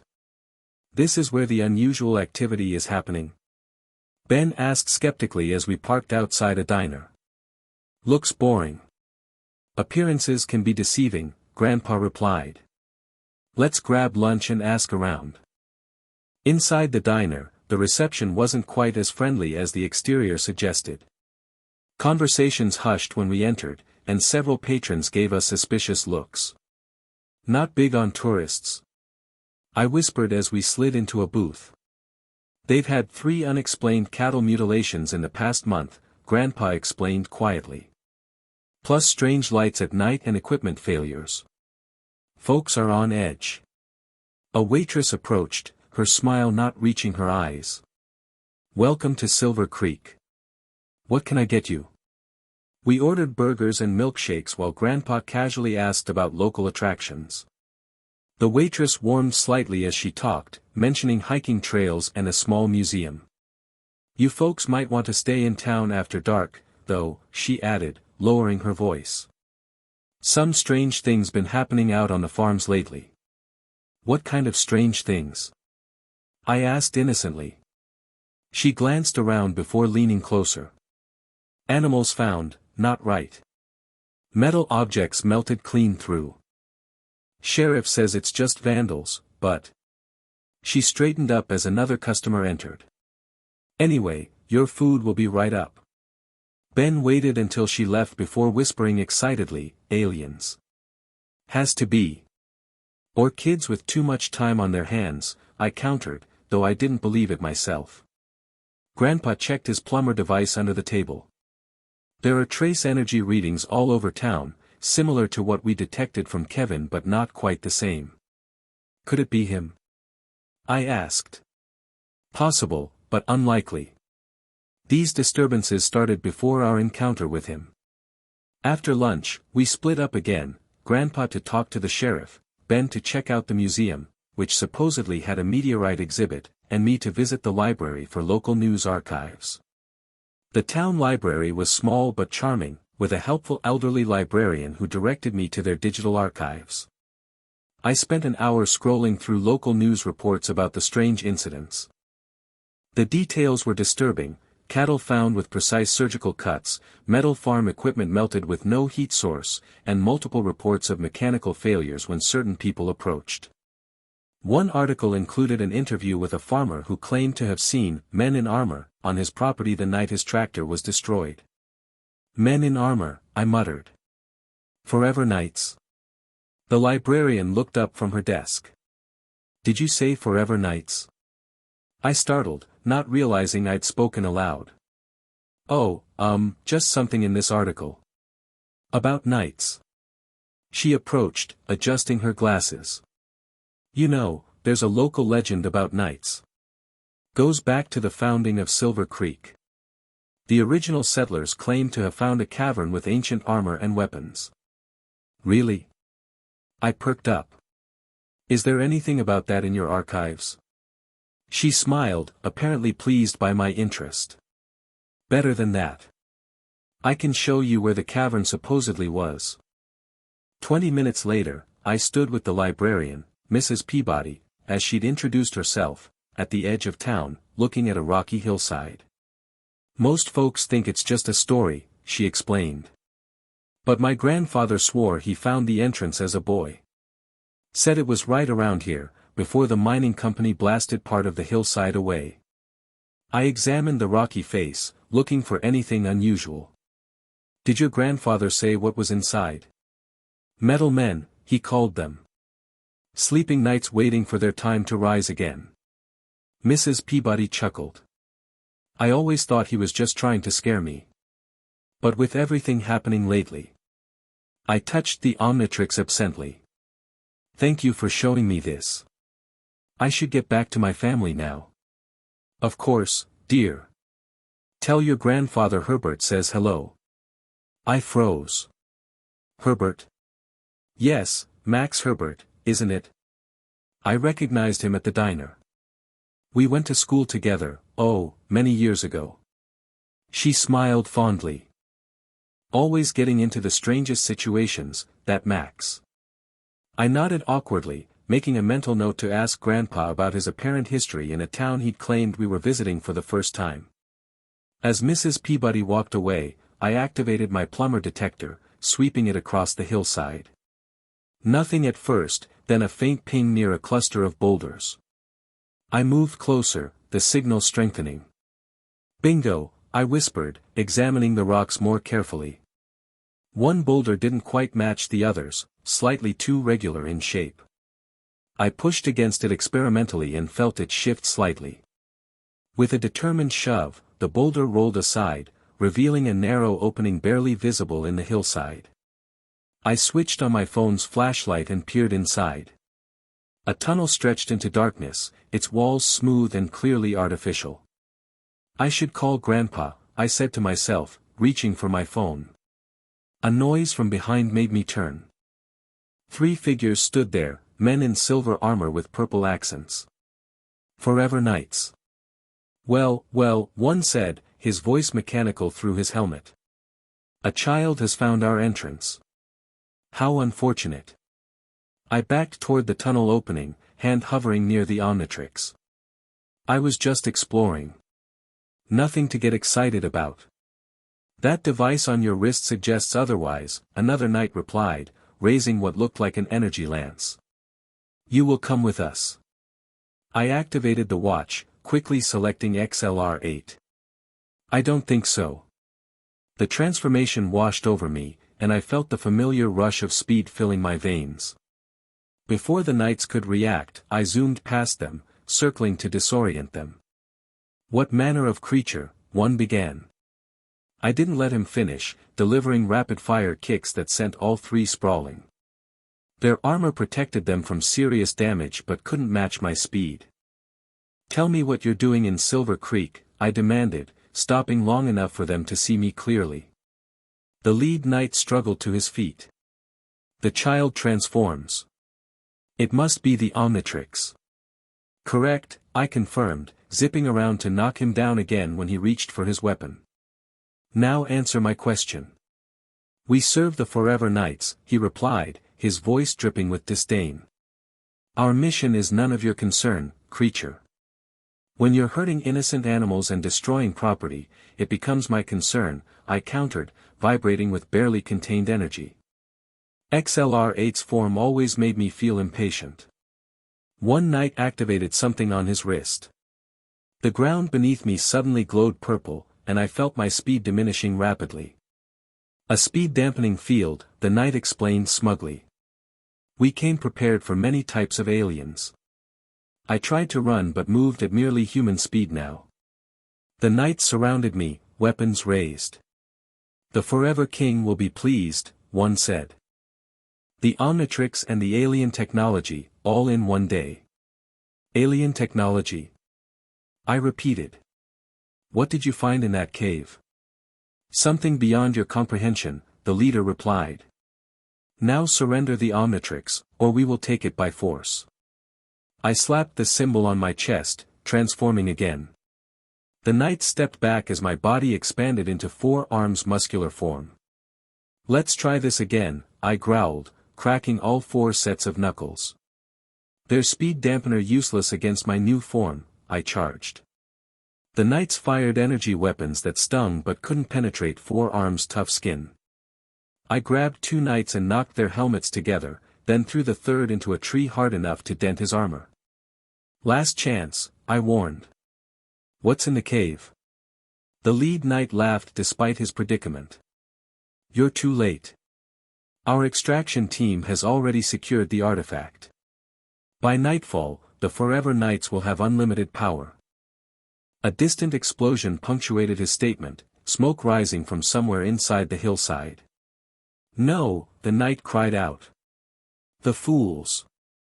They've destabilized the cavern. The ground trembled beneath us. I released the knights and ran toward the tunnel entrance, which was now spewing dust and small rocks. Someone's still in there, I realized, hearing faint cries for help. Without hesitation, I plunged into the tunnel, following the sounds. The passage widened into a large cavern where sophisticated equipment surrounded what looked like an excavation site. Most of the knight's technology was damaged, either from the explosion or the subsequent cave-in. 2 knights lay trapped under fallen rocks, while a third tried desperately to free them. Beyond them, in a partially collapsed chamber, something glowed with brilliant blue light. Help us, the free knight called when he saw me. The charges were too strong. I lifted the boulders easily with 4 arms strength, freeing the trapped knights. Get out now, I ordered. The whole place could come down. The artifact, one injured knight protested weakly. We cannot leave without it. Your lives are more important than whatever you're stealing, I argued, helping them toward the exit. Once the knights were safely in the tunnel, I turned back to examine the glowing chamber. Through the dust and debris, I glimpsed something that made my breath catch, a hovering sphere of blue energy, pulsing like a heartbeat. Another tremor shook the cavern, more rocks falling from the ceiling. I had seconds to decide, escape or investigate. Against my better judgment, I pushed through the partially collapsed doorway into the artifact chamber. Inside, the sphere floated above a pedestal carved with symbols I didn't recognize. It wasn't technology as I understood it, more like pure energy contained in a perfect ball, about the size of a basketball. What are you? I whispered, reaching toward it. The sphere pulsed brighter as my hand approached. The Omnitrix responded, its green light synchronizing with the blue pulses. I felt a strange connection, like the artifact recognized the watch somehow. A massive tremor interrupted the moment. The ceiling began collapsing in earnest now, huge chunks of rock plummeting down. I dove for the exit, barely escaping the chamber before it was completely sealed by debris. I raced through the main cavern as it collapsed behind me, the tunnel growing more unstable with each step. The Omnitrix chose that moment to time out, leaving me human and vulnerable as rocks fell around me. Come on, I urged my legs to move faster, diving through the entrance just as it caved in completely. I lay on the ground outside, coughing up dust and trying to catch my breath. The Forever Knights were gone, escaped while I was inside, apparently. Gwen. Ben's voice called from the distance. Gwen, where are you? Over here. I shouted back, sitting up painfully. Ben appeared at the top of a small rise, then scrambled down toward me. What happened? Are you okay? Forever Knights, I explained between coughs. They were excavating something in a cave. Some kind of energy sphere. I knew it. Ben helped me to my feet. While you were at the library, I found out the museum's meteorite is fake. The real one was stolen last week. That's connected? I asked. Has to be. And there's more. I overheard the sheriff telling Grandpa about weird energy spikes at the old missile silo outside town. The Knights must be using it as their base. I brushed dirt from my clothes. We need to find Grandpa. If the Knights have that energy sphere and a meteorite. Already on it, Ben grinned, holding up his plumber communicator. Grandpa's waiting for us by the RV. He's got a plan. Absolutely not, Grandpa stated firmly once we'd explained everything at the RV, it's too dangerous. But Grandpa, Ben protested, we know where they are. We can stop whatever they're planning. The Forever Knights are dangerous, well-armed, and clearly prepared for alien interference, Grandpa replied, loading equipment into a backpack. I'll handle this myself. With your shoulder still healing from the drone attack. I pointed out. Besides, they have countermeasures for aliens. I've seen them. Which is exactly why you're staying here, Grandpa zipped up the pack. Both of you. Ben crossed his arms stubbornly. So what, we just sit here while you fight Knights and maybe get hurt again?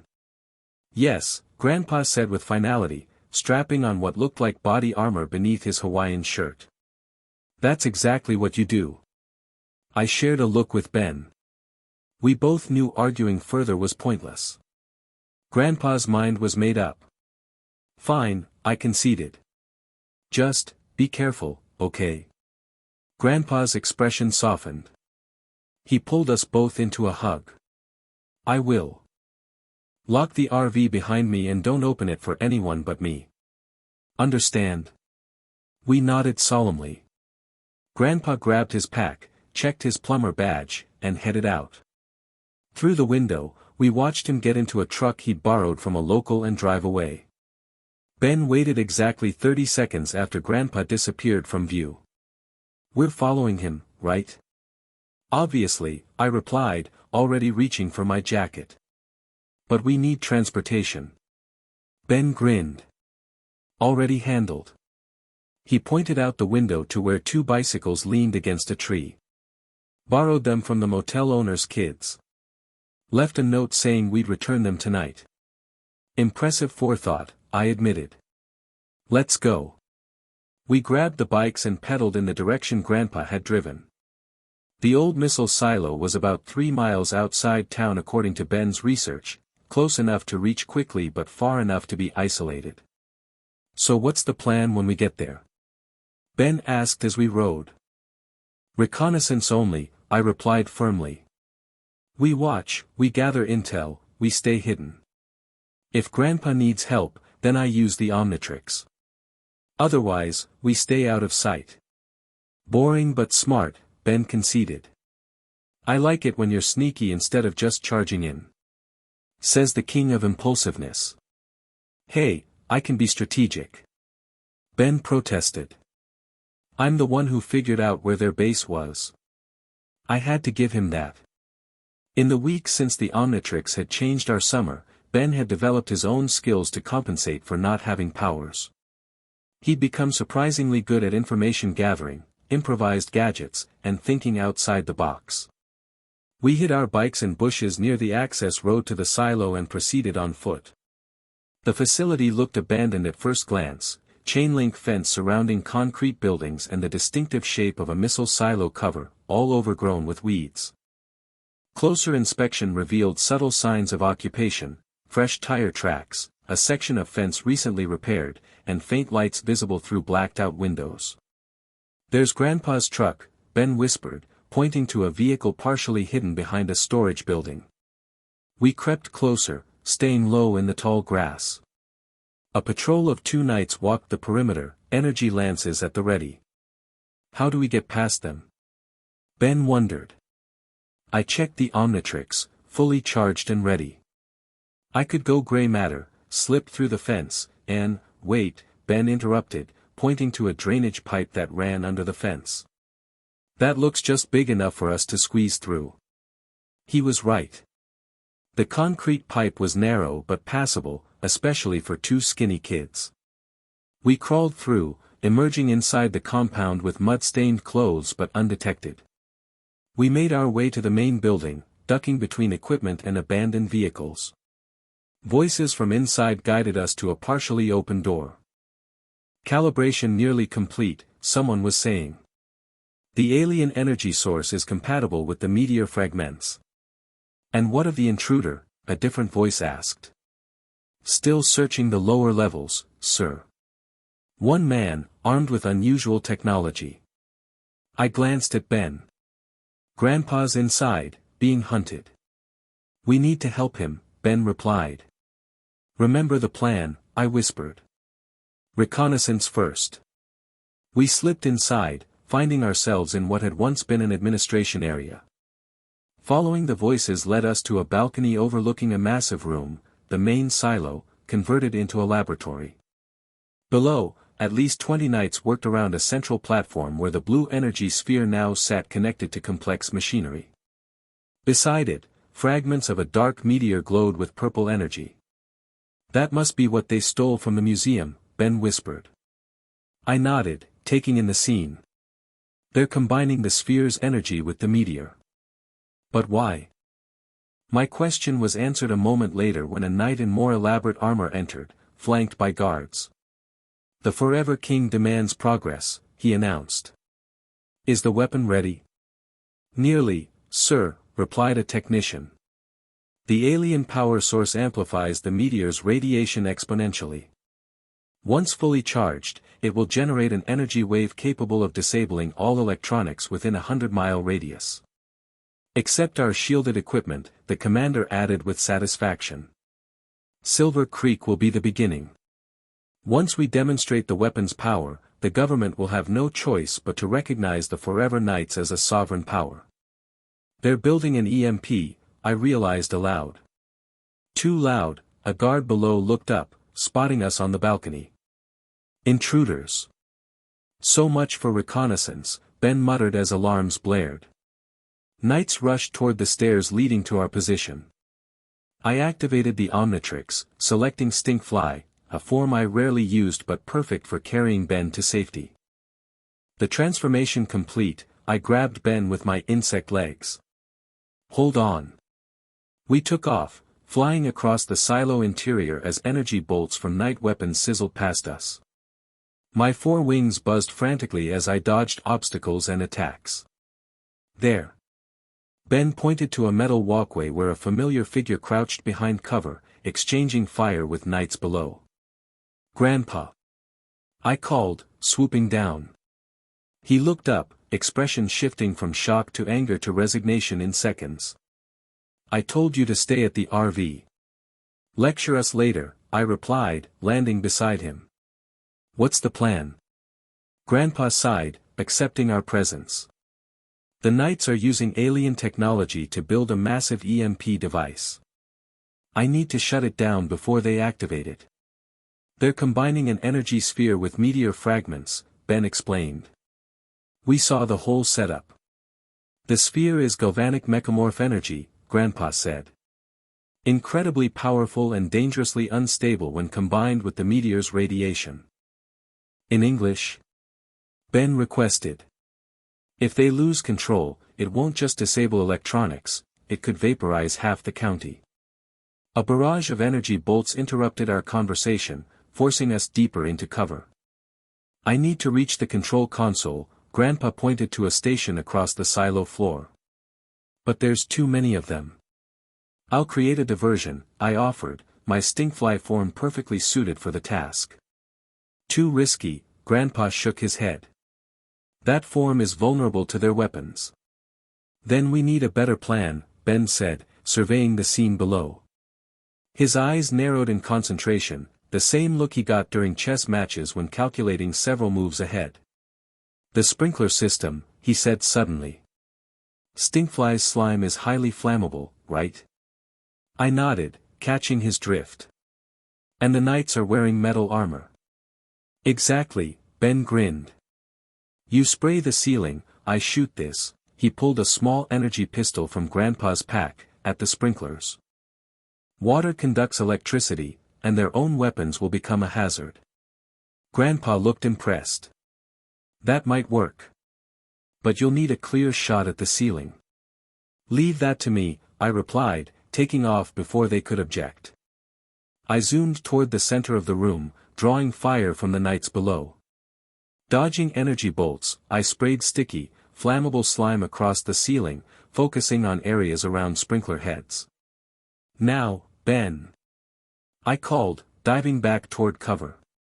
Ben stood, took careful aim with the energy pistol, and fired.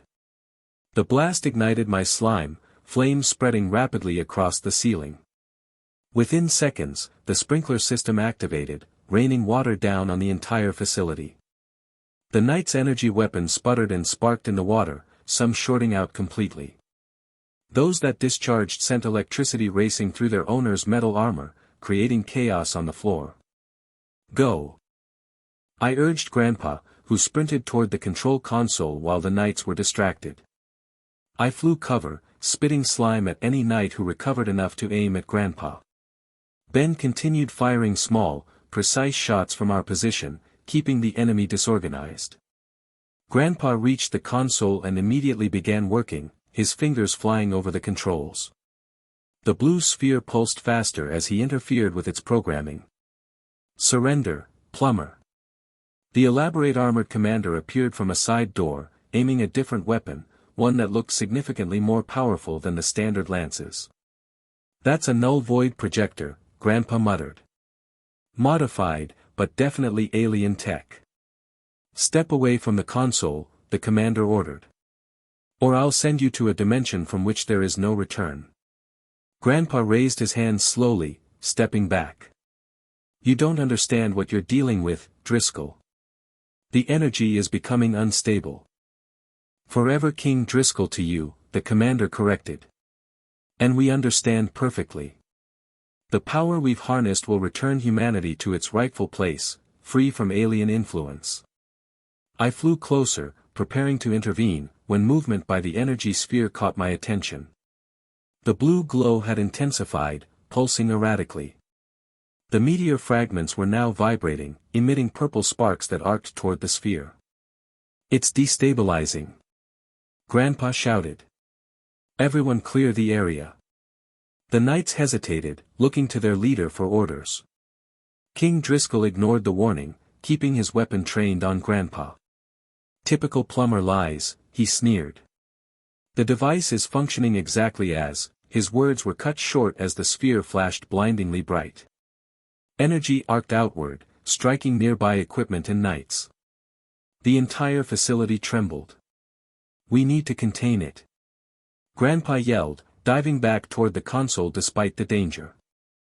I flew down to help, but a stray energy bolt from the sphere struck my wing, sending me spiraling to the floor. The impact triggered the Omnitrix timeout, leaving me human and vulnerable as chaos erupted around us. Knights ran for exits as equipment exploded. King Driscoll backed away from the increasingly violent energy reaction, abandoned by his own men. "Gwen!" Ben called, sliding down a ladder to reach me. "Are you okay?" "Fine," I winced, getting to my feet. "But Grandpa," we both looked toward the console where Grandpa worked frantically, protected from the energy surges by only a thin shield he'd activated from his plumber gear. "It's going to blow," he shouted. "Get out now." "Not without you." Ben and I ran toward him, dodging debris and energy arcs. Grandpa didn't look up from the console. "I need to contain the reaction or the entire town could be destroyed." "Go. There has to be another way." I checked the Omnitrix, still in recharge mode, the face glowing red. Ben surveyed the room with that calculating look again. "The energy, it's like what Kevin absorbs, right?" Just more powerful? Grandpa nodded. Similar principle, yes. Then we need an energy conductor, Ben concluded. Something to safely channel it away. I looked at the Omnitrix, an idea forming. Or someone.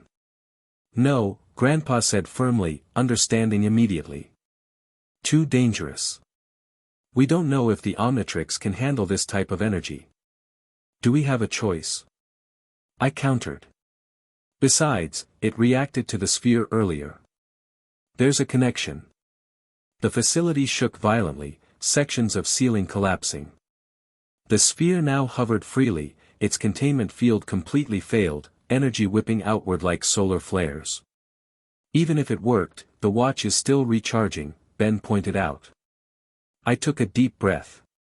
Maybe not for this. I approached the sphere, holding out my wrist with the Omnitrix. It recognized the watch before. Maybe it will again. Gwen, don't. Grandpa reached for me, but another energy surge forced him back. I stepped closer to the wildly pulsing sphere, the heat of its energy washing over me. Come on, I whispered to the watch.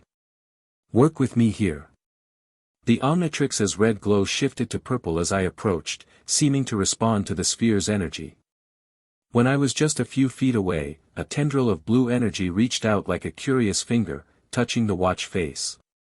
Pain shot up my arm, but I gritted my teeth and held position. The Omnitrix absorbed the energy tendril, its surface shifting from purple back to green. Encouraged, I stepped closer. More energy flowed from the sphere to the watch, which began to glow brighter than I'd ever seen. My entire body tingled painfully, but I could feel the process working, the unstable energy finding a new home in the Omnitrix. It's working.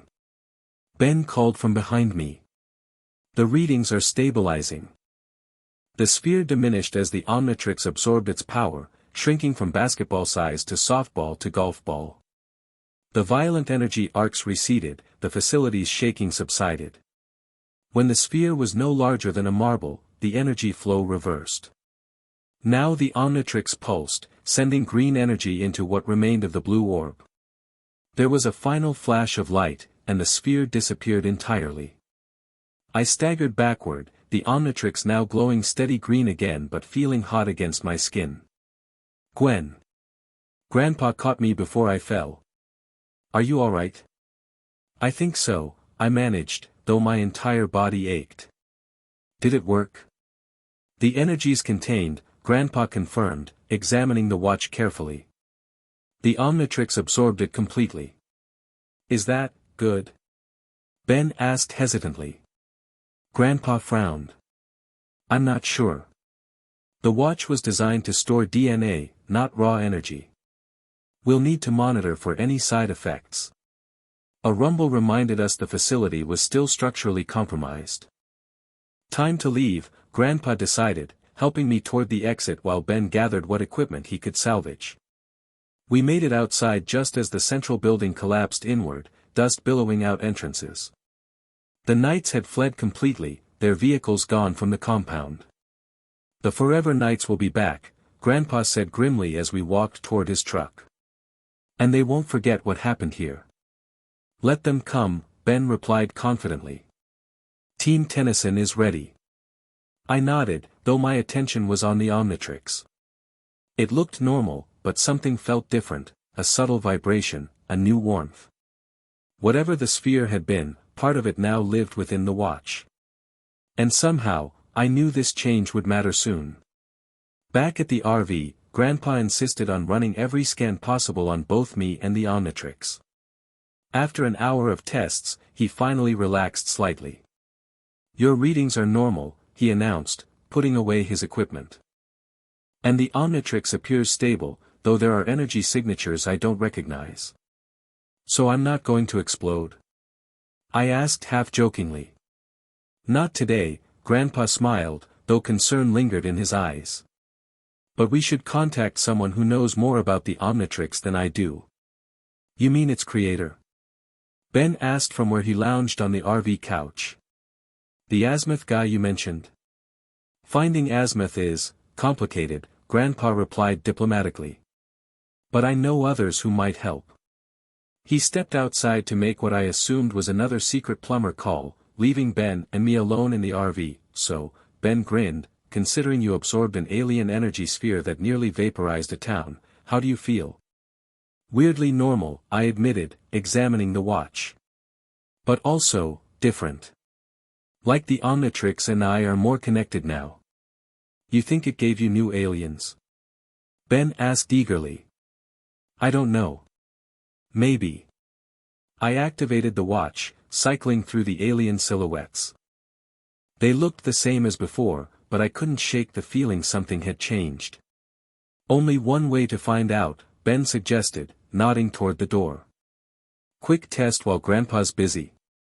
I hesitated, remembering how my last impulsive transformation had led to meeting Kevin. Then again, we were safely away from town, and if something was different about the watch, I should know. Just a quick test, I agreed, selecting gray matter, the safest option for a controlled experiment. I pressed down the dial, feeling the familiar rush of transformation.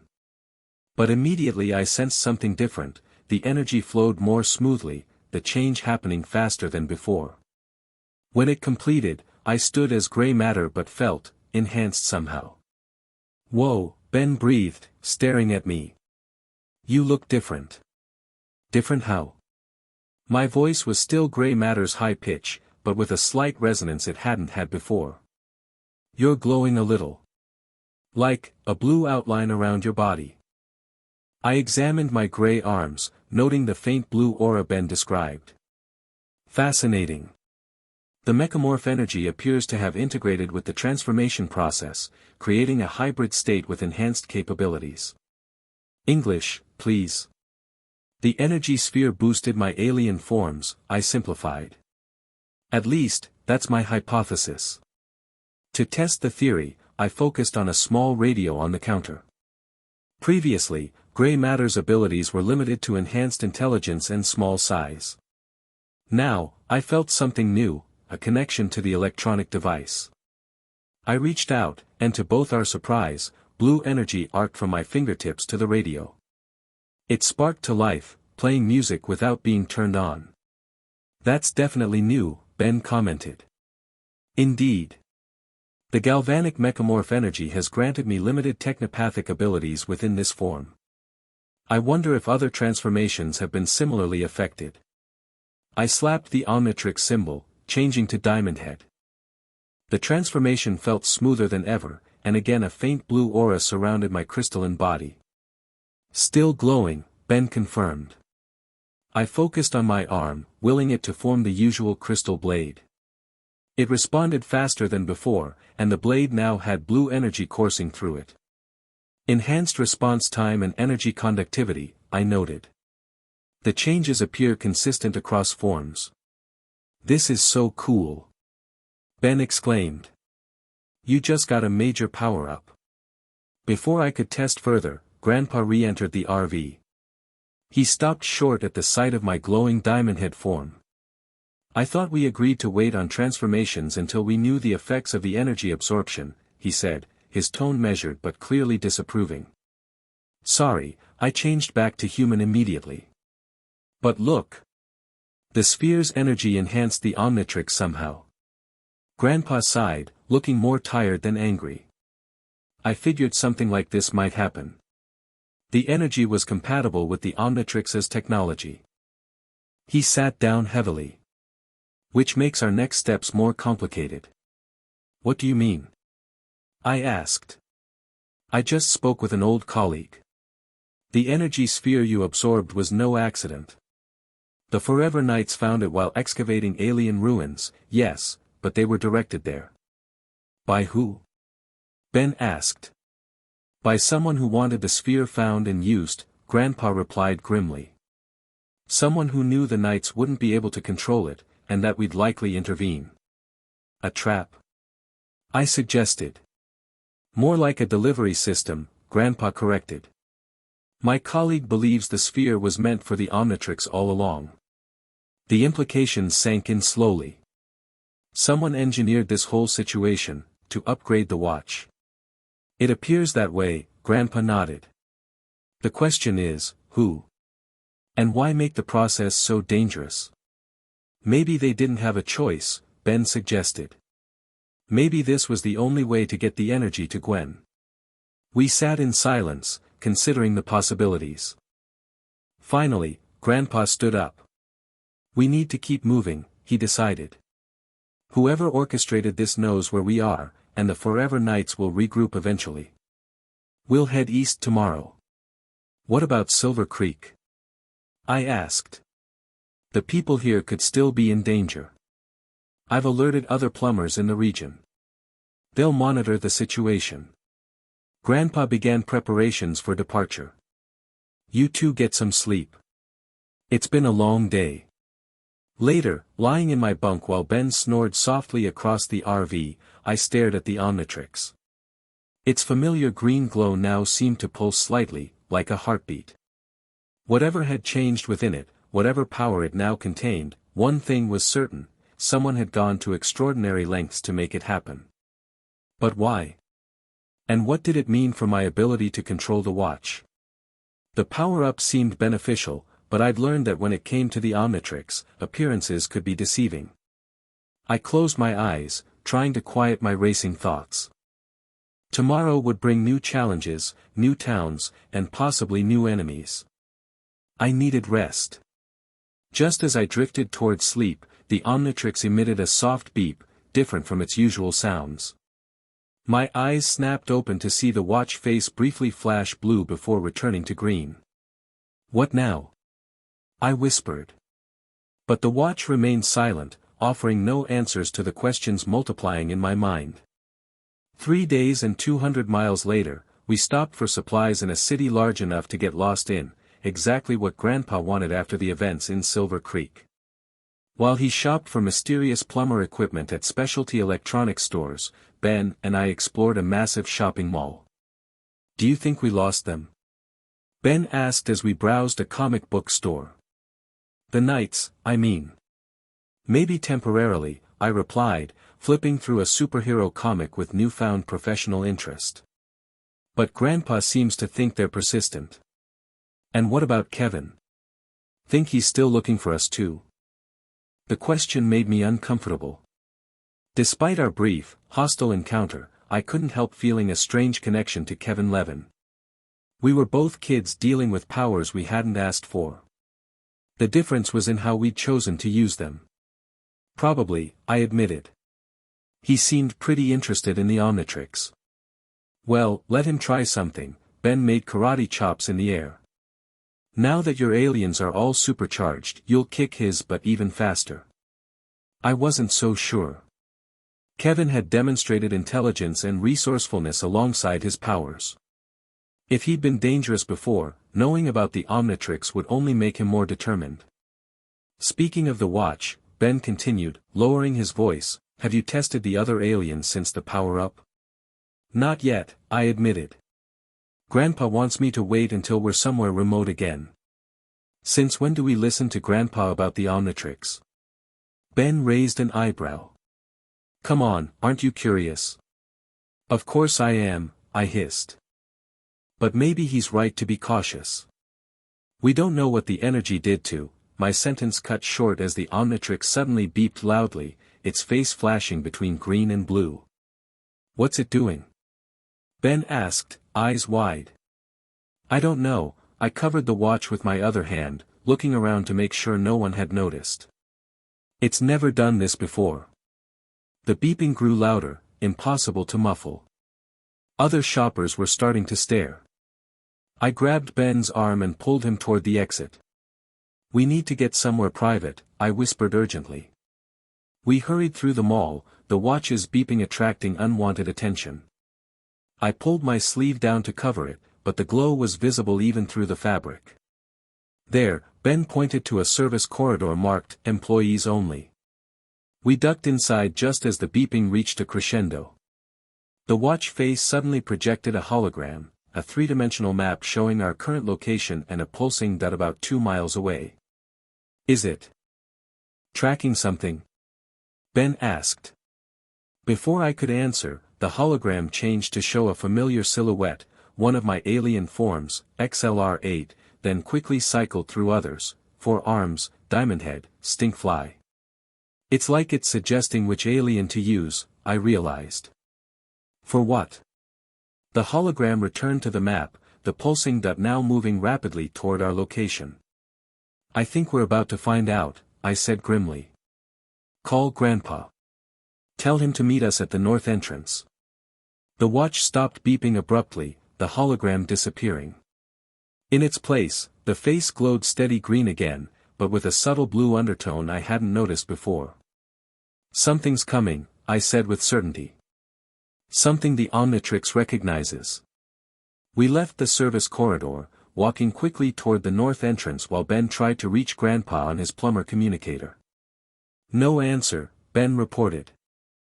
Should we wait or? A tremendous crash interrupted him as the glass ceiling above the central court shattered. Screams erupted as debris rained down, shoppers running in panic as a figure descended through the broken skylight. My blood ran cold as I recognized the armor, similar to the Forever Knights but more advanced, with glowing purple accents and a cape that billowed dramatically. King Driscoll, I whispered. Citizens of Earth, the Forever King announced, his voice amplified to echo through the mall. Your attention, please. We seek the one who possesses alien technology stolen from us. Surrender it now, and no harm will come to innocent bystanders. Mall security approached cautiously, only to be casually blasted aside by Driscoll's energy weapon. We need to get these people out, I said, activating the Omnitrix. What happened to calling Grandpa? Ben protested. No time. I selected XLR-8, remembering the watch had suggested it moments ago. Get as many people out as you can while I distract him. I slammed down the dial, feeling the enhanced transformation wash over me. In seconds, I stood as XLR-8, the blue aura surrounding my streamlined body. Be careful, Ben warned before rushing to help evacuate the nearest stores. I zoomed toward Driscoll, moving faster than I ever had in this form. The enhanced speed felt incredible, distances collapsing as I crossed the mall in milliseconds. Looking for me? I called, skidding to a stop in front of the Forever King. He turned slowly, seemingly unsurprised. The Omnitrix bearer. How predictable. What do you want, Driscoll? I demanded, circling him at super speed to keep him disoriented. Haven't the Forever Knights embarrassed themselves enough? On the contrary, he replied calmly, his helmet tracking my movements with surprising accuracy. Silver Creek was merely a setback. One that led us directly to you. He raised his arm, and suddenly the floor beneath me glowed purple, the same speed-dampening field the Knights had used before. I tried to run but found myself moving at normal human speed. Predictable, Driscoll repeated, aiming his weapon at me. We've studied your alien forms extensively. Each has a countermeasure. He fired, the blast nearly catching me despite my slowed state. I dodged, feeling the heat as it passed.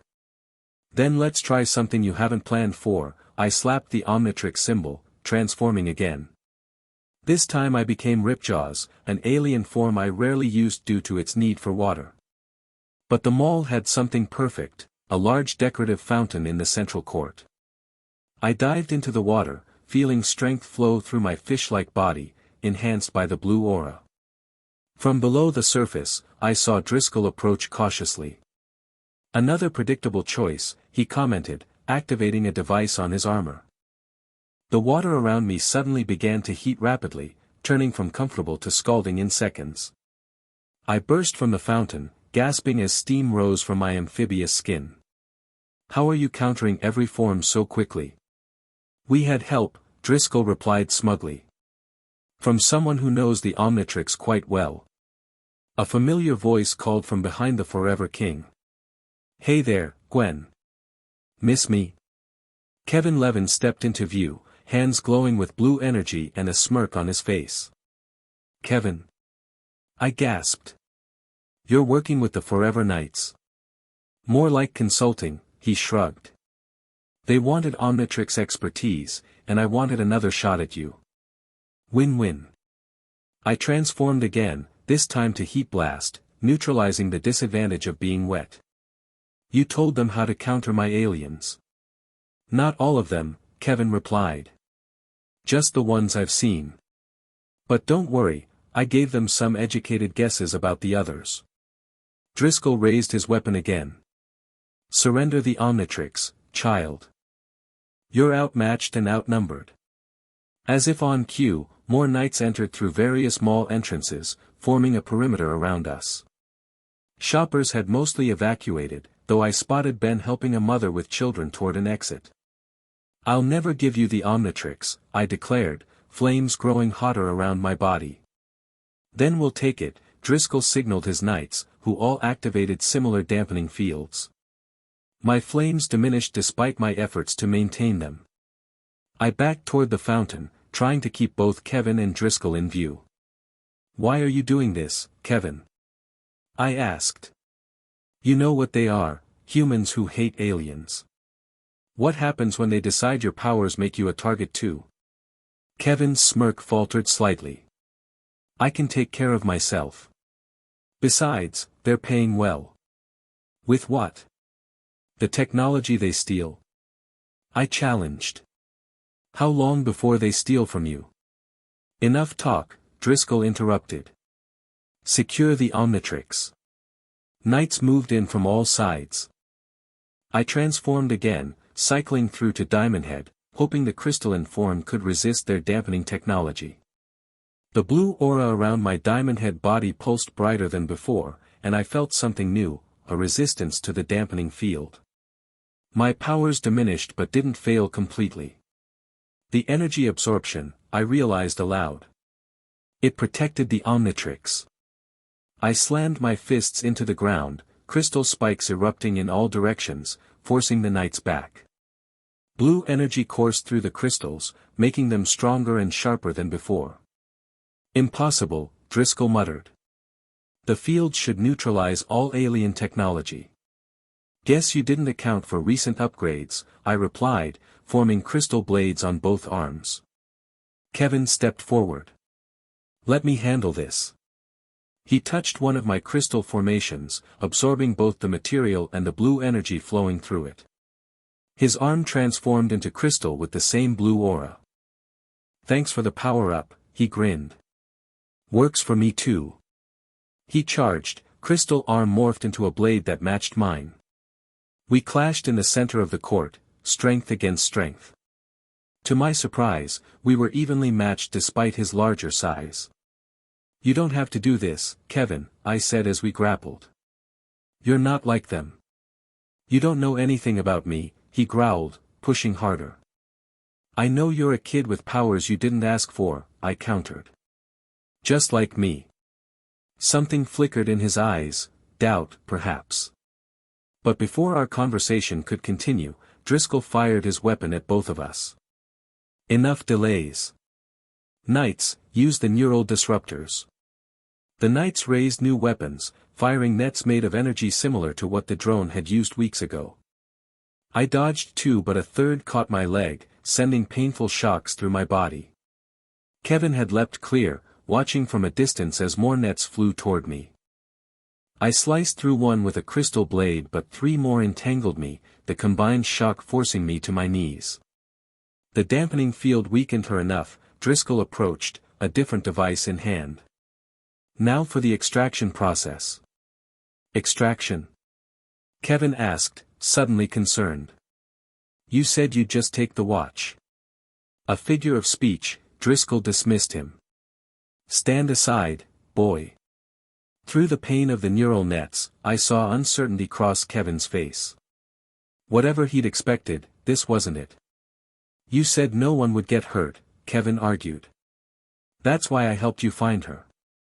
Plans change, Driscoll replied coldly. The Omnitrix is genetically bonded. Removing it will be invasive. Kevin's expression hardened. That wasn't our deal. Your deal is fulfilled, Driscoll signaled to two knights. Escort Mr. Levin from the premises. His consultation is complete. The knights moved to grab Kevin, who backed away, hands beginning to glow. I don't think so. While they argued, I struggled against the nets, trying to reach the Omnitrix symbol on my chest. If I could just transform again. A familiar voice shouted from above. Gwen. Catch. I looked up to see Ben on the second-level balcony, holding what appeared to be a fire extinguisher. He tossed it down toward me. Time seemed to slow as I stretched one crystal arm through the painful nets, extending it just enough to catch the extinguisher.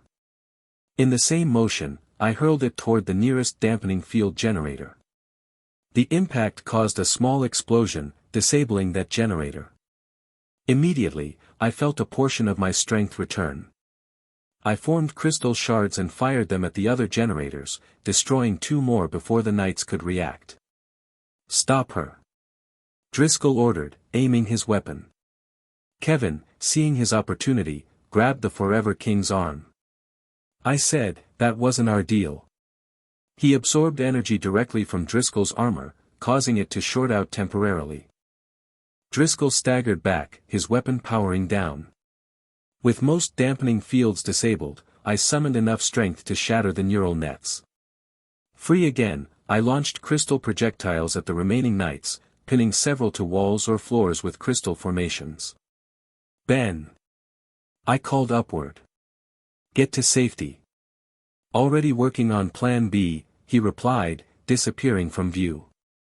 Driscoll recovered quickly, his armor humming back to life. Treachery, Levin. The Forever Knights do not forgive betrayal. Kevin stood between us now, one arm crystal, the other crackling with stolen energy. Yeah. Well, I don't forgive being used. The standoff might have continued, but a new sound drew everyone's attention, police sirens, lots of them, approaching rapidly. Time to go, Kevin decided, backing toward a service exit. To me, he added, this doesn't make us friends, Tennyson. I still want that watch. Noted, I replied, maintaining a fighting stance. Driscoll assessed the situation quickly. Knights, retreat to secondary positions. This encounter is concluded. To me, he added, we will meet again, Omnitrix Bearer. Your enhanced powers change nothing, we have contingencies for every possibility. The knights executed an organized withdrawal, using smoke grenades to cover their escape. Kevin slipped away in the confusion, disappearing into the service corridors. As the smoke cleared, I transformed back to human, the Omnitrix timing out perfectly to hide my identity before police entered. Ben found me moments later, helping me blend in with other survivors, being interviewed by authorities. Grandpa arrived shortly after, having finally received Ben's message. Are you two all right? He asked, checking us for injuries. We're fine, I assured him. But the Forever Knights found us again, and they had help from Kevin. Grandpa's expression darkened. Then nowhere is safe. We need to accelerate our plans. What plans? Ben asked.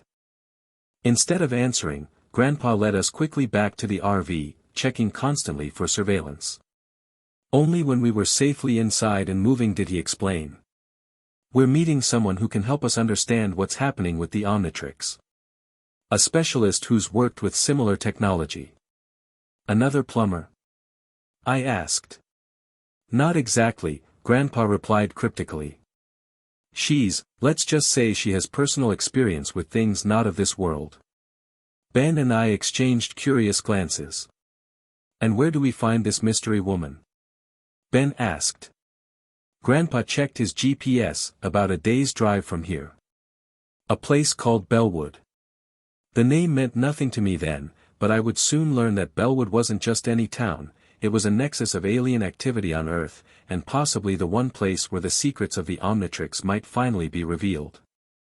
As we drove through the night, I watched the Omnitrix, now dormant on my wrist. The blue energy that had enhanced my transformations remained dormant within, waiting to be called upon. Despite the danger we'd faced, I couldn't deny a certain excitement about these new capabilities. But Kevin's alliance with the Forever Knights troubled me deeply. He'd switched sides at the critical moment, true, but his interest in the Omnitrix remained. And something told me we hadn't seen the last of him. Or the Forever Knights. Or King Driscoll. Or whoever had engineered the energy sphere upgrade in the first place. This summer vacation had become something far more complicated than any of us had bargained for. And somehow, I knew we were only beginning to understand the true scope of what we'd stumbled into. Chapter 3, The Coming Storm. We rolled into Bellwood just after midnight, the streets deserted except for the occasional car. Normal town, normal houses, normal everything, which immediately made me suspicious. In my experience, places that look completely ordinary usually hide the weirdest secrets. "This is it?" Ben asked, his face pressed against the RV window. "This is your secret alien expert hideout?" Grandpa guided the RV through a residential neighborhood, checking street signs carefully. "Appearances can be deceiving, Ben. Bellwood has been a hotspot for extraterrestrial activity for decades." "Why?" I asked, studying the perfectly manicured lawns we passed.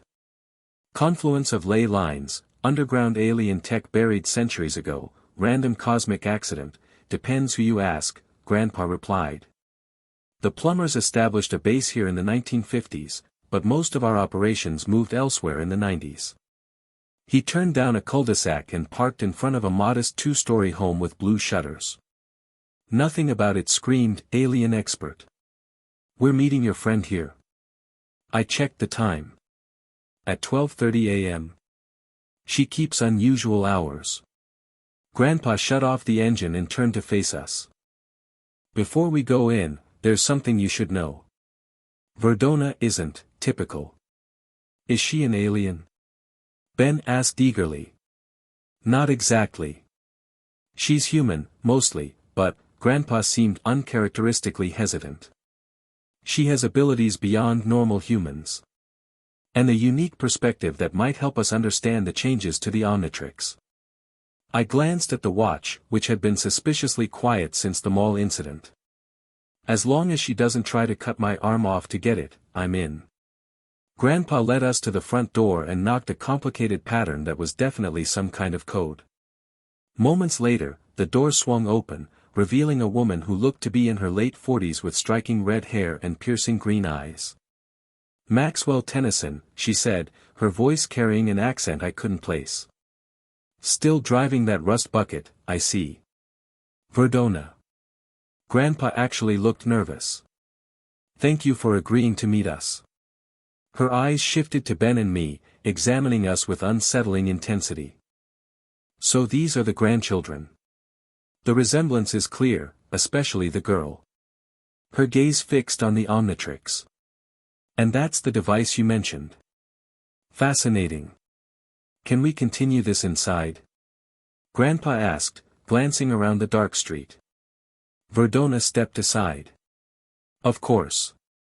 I've prepared the secure room." We followed her through a home that looked perfectly normal at first glance, family photos, comfortable furniture, bookshelves, but I noticed odd details as we passed. Books in languages I'd never seen. A crystal paperweight that seemed to float slightly above the table. Plants that subtly turned to follow our movement. She led us to what appeared to be a normal basement door, then placed her hand on it. The door glowed briefly before opening to reveal not a basement but a high-tech laboratory. "Whoa," Ben breathed. "Secret lair level unlocked." The lab contained equipment I couldn't begin to identify, illuminated by soft blue lighting. Screens displayed data in multiple languages, some definitely not from Earth. In the center stood an examination table with complex scanning equipment positioned above it. "This is where I conduct my research," Verdona explained. "Completely shielded from outside detection. You're safe here." "What kind of research?" I asked, eyeing a container of what looked like glowing purple liquid. "The intersection of energy and genetics," she replied. "Specifically, how certain energies can modify DNA expression." She gestured to the examination table. "Which brings us to you, Gwen. Max tells me you've experienced exactly that phenomenon." I hesitated, looking to Grandpa for reassurance. It's okay, he said gently. Verdona is an expert in xenobiology. If anyone can help us understand what's happening with the Omnitrix, it's her. Reluctantly, I sat on the edge of the table. What do you need me to do? First, let me scan the device in its dormant state. Verdona activated equipment that bathed the Omnitrix in various colored lights. Then I'll need to observe a transformation. Is this going to hurt? I asked as machines whirred around my wrist. No more than the transformation itself, she replied cryptically. The initial scans took about 15 minutes, during which Verdona and Grandpa spoke quietly in a corner. I caught fragments, energy signatures, genetic fusion, unstable matrix, none of which sounded particularly reassuring. Ben wandered around the lab, touching things despite my hissed warnings to stop. When he reached for a particularly interesting blue crystal, Verdona spoke without even turning around. Touch that, young man, and you'll spend the next week with your molecules randomly reassembling. Ben yanked his hand back. Just looking. Finally, Verdona returned to my side. The baseline scan is complete. Now I need to see a transformation. Something physically powerful, please. 4 arms. I suggested. She nodded. Perfect. I activated the Omnitrix, selecting the 4-armed alien form. The dial felt different under my finger, smoother, more responsive. When I pressed down, the transformation felt faster and less disorienting than ever before. When it completed, I stood as 4 arms, my red skin overlaid with the now familiar blue energy aura. Remarkable, Verdona murmured, circling me while her equipment continued scanning. The integration is more complete than I expected. Integration of what? Grandpa asked. The mechamorph energy, she replied, examining my glowing form.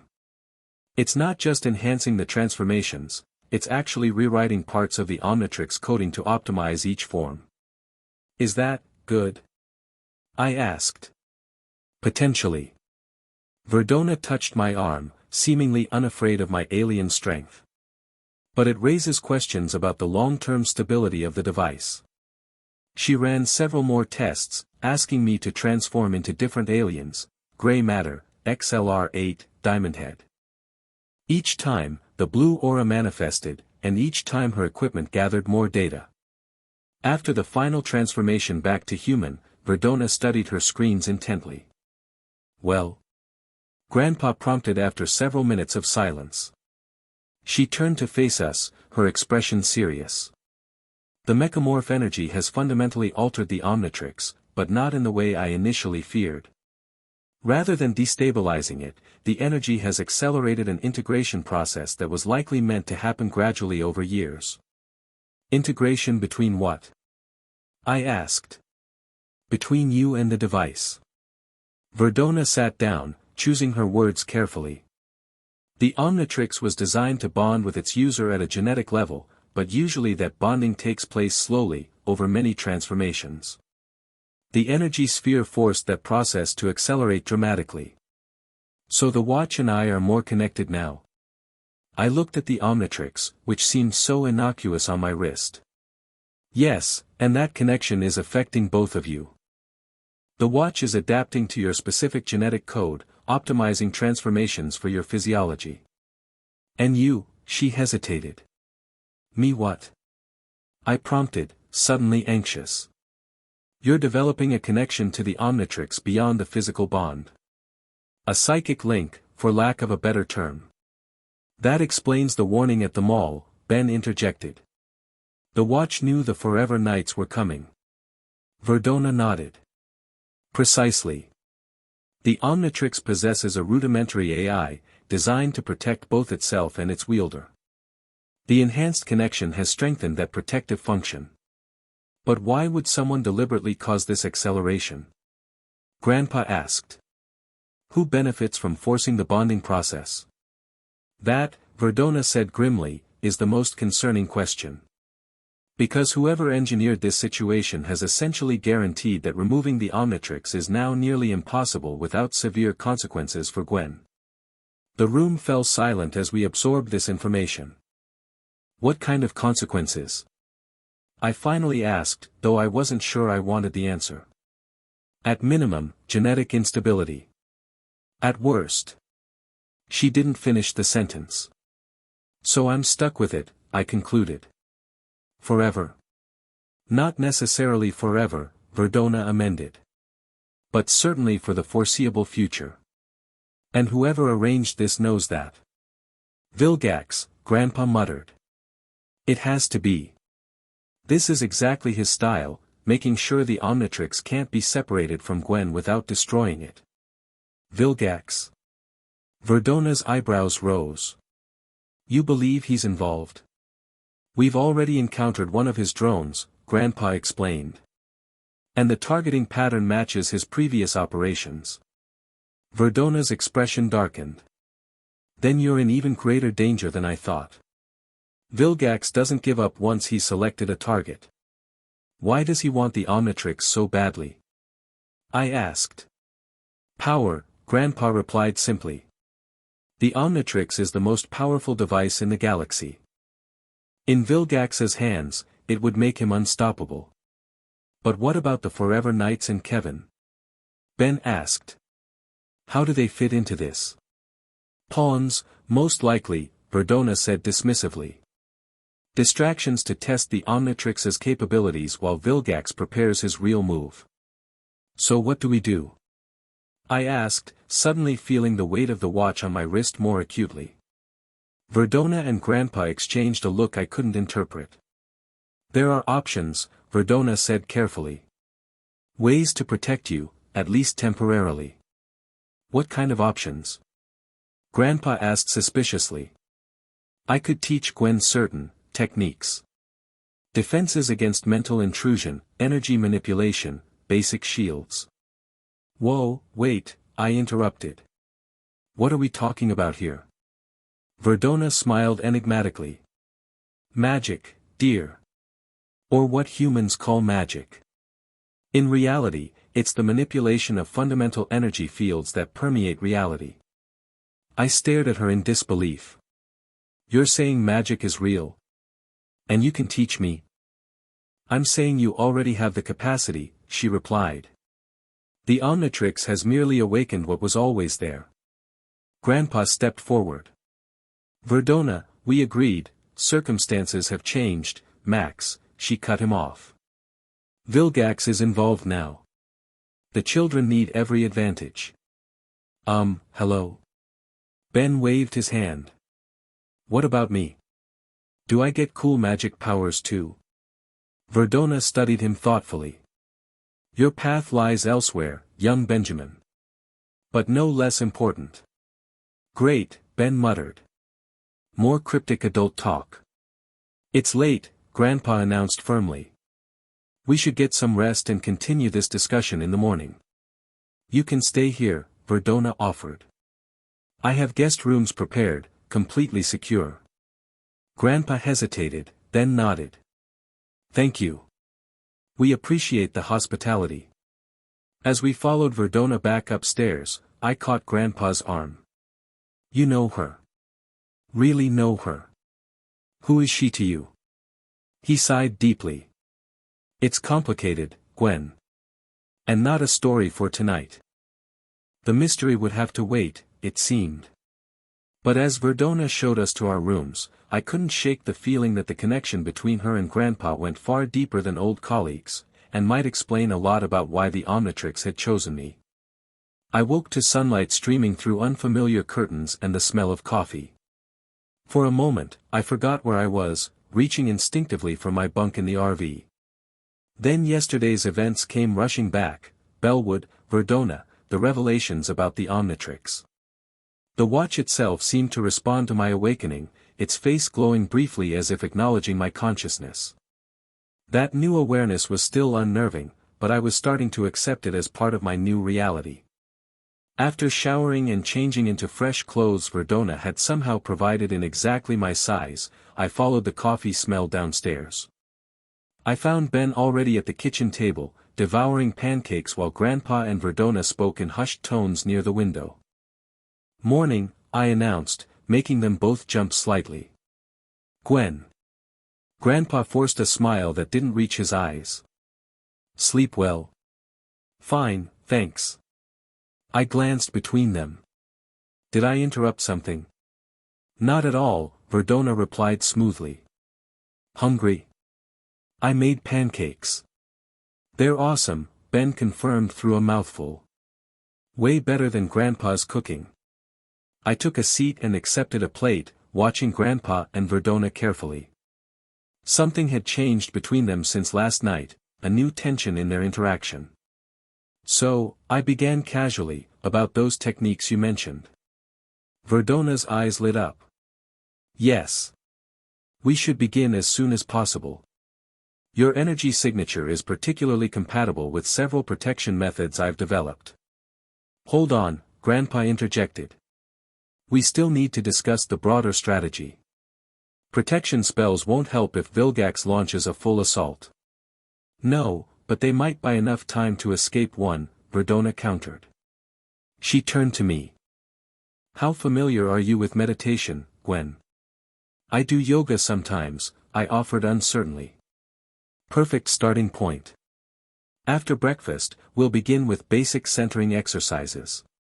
Ben rolled his eyes. "Sounds boring. What am I supposed to do while Gwen learns magic tricks?" "Actually," Grandpa said, "I could use your help with something, Ben. Verdona has some specialized equipment I'd like to modify for our RV. Your knack for mechanics would be useful." Ben perked up immediately. "Really? Like alien tech upgrades?" "Something like that." With everyone assigned their tasks, breakfast proceeded more comfortably. By the time I'd finished eating, I was actually excited about learning these techniques, despite my initial skepticism. Verdona led me to a sunroom at the back of the house, where cushions had been arranged on a wooden floor. Crystals and strange symbols decorated the walls, and the air smelled faintly of something like incense. "Sit," she instructed, indicating a purple cushion. "And try to relax." I complied, crossing my legs and straightening my back as I'd learned in yoga class. Verdona sat across from me, her posture perfect and serene. "Close your eyes," she said softly. "Breathe deeply and visualize your energy as a blue light within your center." I felt slightly ridiculous but did as instructed. After several breaths, I was surprised to actually sense something, a warmth spreading from my core outward. "Good," Verdona murmured. "Now reach out with that energy toward the Omnitrix. Feel the connection between you." I focused on my wrist, aware of the watch's weight and temperature. Gradually, I sensed something new, a pulse, like a heartbeat, emanating from the device. "I feel it," I whispered, amazed. "That's the Omnitrix responding to your energy," Verdona explained. "Now, imagine extending that energy to form a barrier around yourself, a shield that nothing can penetrate without your permission." For the next hour, she guided me through visualizations and energy manipulation exercises. At first, it felt like pure imagination, but gradually something tangible emerged. When I opened my eyes after a particularly intense focus session, I was stunned to see a faint blue glow surrounding my hands. "Oh my God," I gasped. "Is that your energy made visible?" Verdona confirmed, a hint of pride in her voice. "You're a natural, Gwen. Just as I suspected. But how is this possible? I'm just a normal kid." Verdona's expression turned enigmatic. "Are you? The Omnitrix chose you specifically, despite billions of other potential hosts on this planet. Perhaps it recognized something in you that you yourself have yet to discover." Before I could question her further, a tremendous crash shook the house. Dust fell from the ceiling as the floor trembled beneath us. What was that? I jumped to my feet. Verdona was already moving toward the door, her casual demeanor replaced by focused intensity. "Trouble. Stay behind me." We raced to the front of the house, where Ben and Grandpa were staring out the window. Outside, a smoking crater marked what had been Verdona's front yard. Standing in the center was a hulking mechanical figure, another drone, but far more advanced than the one we'd encountered weeks ago. Vilgax? I asked Grandpa. He shook his head grimly. Scout drone. But where there's one. As if on cue, two more crashed down on either side of the first, their impact shaking the foundations of the house. They found us, Ben stated unnecessarily. But how? Grandpa's expression darkened. The mall incident. They must have placed a tracker on the RV. The house's defenses should hold temporarily, Verdona said, her hands making strange gestures that caused symbols on the walls to glow. But not for long against this level of technology. We need to move, Grandpa decided. Get to the RV and, too late, Ben pointed as a fourth impact revealed a larger drone directly blocking our vehicle. I activated the Omnitrix, cycling quickly through alien options. I can clear a path. No, Verdona placed a hand on my arm. That's what they want, to force you to transform so they can analyze your enhanced capabilities. Then what do we do? I asked desperately. Verdona and Grandpa exchanged a look I was beginning to recognize, the "we have a plan but you won't like it" look. The tunnel, Verdona said. It's our only option. Grandpa nodded reluctantly. Ben, Gwen, grab only what you absolutely need. 30 seconds. We scrambled to collect our backpacks while Verdona activated what appeared to be a normal fireplace. The back wall slid open, revealing a descending staircase illuminated by soft blue lights. A secret tunnel? Ben exclaimed. Okay, that's cool. It leads to an emergency bunker about half a mile away, Verdona explained as we hurried inside. From there, we can access the old plumber base. The wall closed behind us just as another impact rocked the house above. We descended quickly, the staircase seeming to go much deeper than should have been possible beneath a suburban home. I'm guessing this isn't standard Bellwood architecture, I commented as we reached the bottom and entered a smooth metallic tunnel. Bellwood has more secrets than most people realize, Verdona replied. This network was established decades ago, when this area became a nexus of alien activity. We jogged through the tunnel, which was wide enough for two people to walk side by side. The walls emitted a soft glow, providing just enough light to see. So what's the plan once we reach this bunker? Ben asked between breaths. Contact plumber headquarters, Grandpa replied. Request emergency extraction. And if they can't reach us in time? I pressed. Neither Grandpa nor Verdona answered immediately, which was answer enough. We were on our own. After what felt like forever but was probably only 10 minutes of running, the tunnel opened into a circular chamber about 30 feet across. Unlike Verdona's home laboratory, this facility looked distinctly alien, curved walls covered in unfamiliar technology, holographic displays hovering in mid-air, and what appeared to be weapons stored in transparent containers. Welcome to Outpost Bellwood, Verdona announced. One of Earth's first extraterrestrial defense stations. Whoa, Ben breathed, turning in a slow circle. This is like something out of a movie. Grandpa immediately moved to a central console, activating communications equipment with practiced ease. Magister Tennyson to Plumber Command. Emergency situation at Bellwood Outpost. Requesting immediate assistance. Static answered him. He adjusted settings and tried again, with the same result. They're jamming communications, he concluded grimly. Standard Vilgax tactic. How long before they find this place? I asked. Hours, if we're lucky, Verdona replied.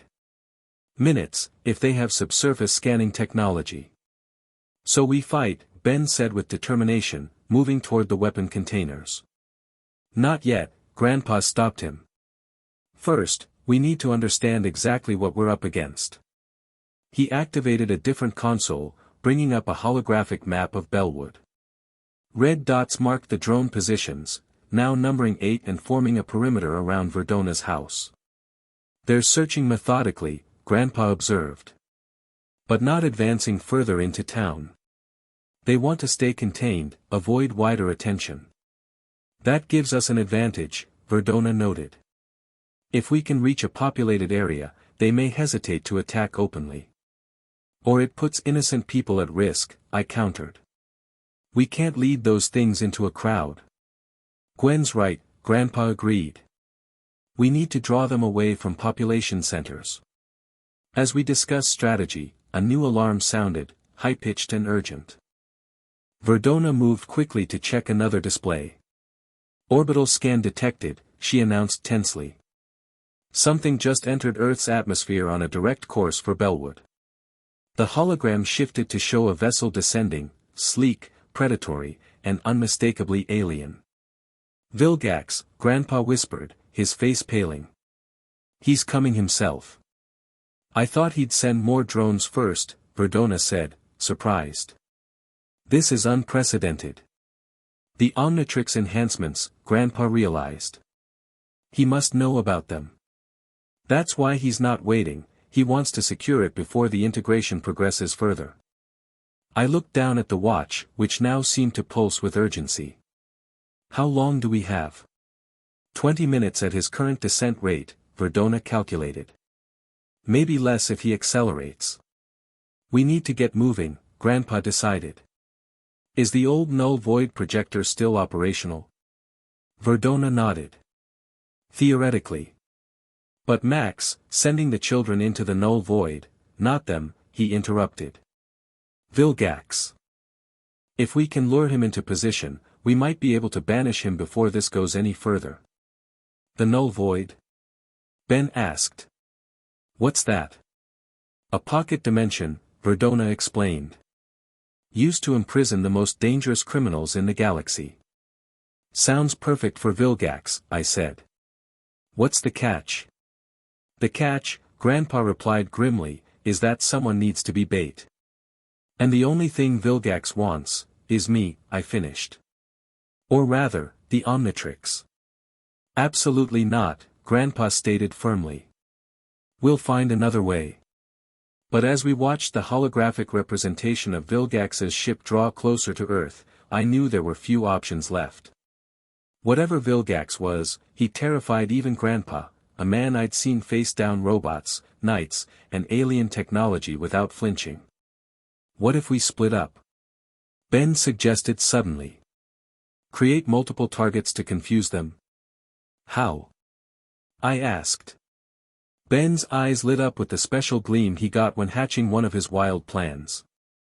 The Omnitrix can transform you into different aliens, right? But what if we made them think there were multiple Omnitrixes? That's not possible, Grandpa began. Actually, Verdona interrupted, it might be. Not physically, but as a deception. She moved to a storage compartment and retrieved what looked like a high-tech bracelet. This is a holographic emitter, developed for plumber undercover work. It can project a convincing image around the wearer. Like a Omnitrix, Ben said eagerly. If I wear that, and we separate, they'll have to split their forces to pursue both of us. It's too dangerous, Grandpa protested. Ben doesn't have any powers to defend himself. He wouldn't need to fight, I pointed out, warming to the plan. Just run. Lead some drones away while I lead others in the opposite direction. It divides their forces and gives us better odds. And I won't be defenseless, Ben added, pointing to the weapon containers. Just give me something that goes boom. Grandpa looked torn, clearly hating both options but seeing few alternatives as the countdown to Vilgax's arrival continued. We need a third element, Verdona said thoughtfully. Something unexpected. She turned to me. Gwen, how confident are you in using your new abilities, both the enhanced alien forms and the energy manipulation we practiced? I haven't had much time with either, I admitted. But I'm a fast learner. You'll need to be, she replied grimly. Because I have a plan, but it requires perfect timing and coordination from all of us. She outlined her strategy quickly, a three-pronged approach that would split Vilgax's forces while leading him into a trap. Ben would use the holographic Omnitrix to draw some drones away. Grandpa would prepare the null void projector at a specific location. And I would confront Vilgax directly, using both my enhanced transformations and my new energy abilities to keep him occupied until the trap was ready. This is insane, Grandpa objected. Sending Gwen against Vilgax alone is suicide. Not alone, Verdona corrected. I'll be with her, cloaked. And we only need to hold him off for 7 minutes, the time required for you to power up the projector. 7 minutes against the most dangerous being in the galaxy, Grandpa said bleakly. With untested powers and abilities. Do you have a better plan? Verdona challenged. The silence that followed was answer enough. Then we need to move now, she concluded. Vilgax's ship will land in 14 minutes. We prepared quickly, Ben receiving a crash course in operating the holographic emitter while Verdona provided me with a crash course in combining energy manipulation with my transformations. Grandpa gathered the components needed for the null void projector, his movements efficient but his expression deeply troubled. All right, everyone clear on their roles? Verdona asked as we gathered at the bunker exit. We nodded solemnly. Ben goes west, toward the abandoned quarry, she recapped. Max heads south to the old observatory where the projector can be mounted. Gwen and I go east, to the clearing where Vilgax's ship will likely land. What if the plan fails? I asked the question no one wanted to voice. Then we improvise, Grandpa replied, checking his weapons one final time. And we never give up. That's the Tennyson way. And if all else fails, run like hell, Ben added with a nervous grin. That's also the Tennyson way. Despite the dire circumstances, I found myself smiling. In the short weeks since finding the Omnitrix, our family had faced dangers I never could have imagined, yet somehow, we'd grown stronger together because of them. 7 minutes, I said to Grandpa. I promise we'll keep Vilgax busy that long. He pulled me into a tight hug. Just stay alive, pumpkin. That's all that matters. With final nods of determination, we activated the bunker exit, a hatch that opened onto a wooded area behind Verdona's neighborhood. Drones are concentrated northwest, Verdona noted, checking a handheld scanner. We should be able to slip out undetected if we move quickly. We emerged into morning sunlight, the peaceful suburban scene contrasting sharply with the alien invasion occurring just blocks away. After confirming our rendezvous coordinates one last time, we split up, Ben jogging west, Grandpa south, and Verdona and I east toward where Vilgax's ship would soon arrive. As we moved through quiet residential streets, I felt the Omnitrix pulsing more urgently on my wrist, like it recognized the approaching threat. It knows, I said to Verdona. The watch can sense Vilgax coming. The Omnitrix was created with defensive protocols, she replied. It recognizes specific threats, particularly those who've tried to claim it before. Vilgax has tried before. When? Many times, across the galaxy. The Omnitrix has had previous wielders, though none as young as you. This was news to me. What happened to them? Verdona's expression darkened. That's not important now. Focus on the task at hand. We reached the edge of town where houses gave way to an open field bordered by forest, the likely landing zone for Vilgax's ship based on its trajectory. Perfect, Verdona murmured. Open enough for his ego, but with cover nearby for our approach. She guided me to a position behind a cluster of boulders that offered good visibility of the field while providing protection. Now we wait, she said, checking her scanner again. 3 minutes until atmospheric entry. I activated the Omnitrix, studying the alien options. Which form would be best against Vilgax? Strength alone won't be enough, Verdona advised. You'll need speed, intelligence, and power in combination. Be prepared to switch forms rapidly. And the energy techniques you showed me? Use them to augment your transformations. The blue aura you've seen. That's your energy interacting with the alien DNA. Learn to direct it consciously, and you can enhance specific abilities beyond their normal limits. I practiced the focusing exercises she'd taught me, feeling the energy building within my core. When I opened my eyes, my hands glowed faintly blue even in my human form. Good, Verdona nodded approvingly. You're a remarkably fast learner. A sudden roar from above interrupted our preparation. Looking up, we saw a fireball streaking across the sky, Vilgax's ship entering the atmosphere. Earlier than expected, Verdona noted tensely. He's in a hurry. The ship, sleek, red, and unmistakably designed for war, descended rapidly toward the field. Its engines flared as it decelerated, scorching the grass beneath it. With surprising grace for its size, the vessel settled onto the ground, steam rising around its hull. Remember, Verdona whispered, we only need 7 minutes. Max will signal when the projector is ready. I nodded, selecting 4 arms on the Omnitrix dial. 7 minutes. I can do this. The ship's hull split open, a ramp extending to the ground.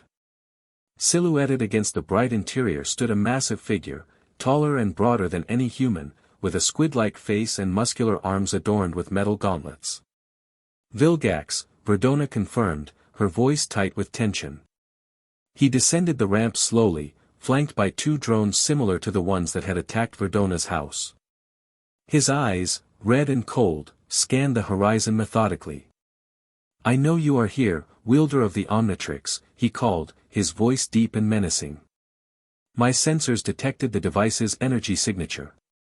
Show yourself and surrender it, and I may spare this primitive world. I took a deep breath, preparing to transform. That's my cue. Verdona caught my arm. Wait for him to move further from the ship. We want him isolated. Vilgax took several more steps forward, then stopped. Perhaps you need motivation. If you do not reveal yourself in 30 seconds, I will destroy the nearest human settlement as a demonstration. He's bluffing, Verdona whispered. He wants the Omnitrix intact. Destroying the town risks damaging it. But I couldn't take that chance. We stick to the plan, but I'm going out now. Before she could object, I pressed down the Omnitrix dial. The transformation to 4 arms felt smoother than ever, power surging through my enhanced form. I stepped out from behind the boulders, the blue aura around my red-skinned body glowing brightly in the morning sun. Looking for me? I called, clenching all 4 fists. Vilgax turned, his eyes narrowing at the sight of my enhanced form.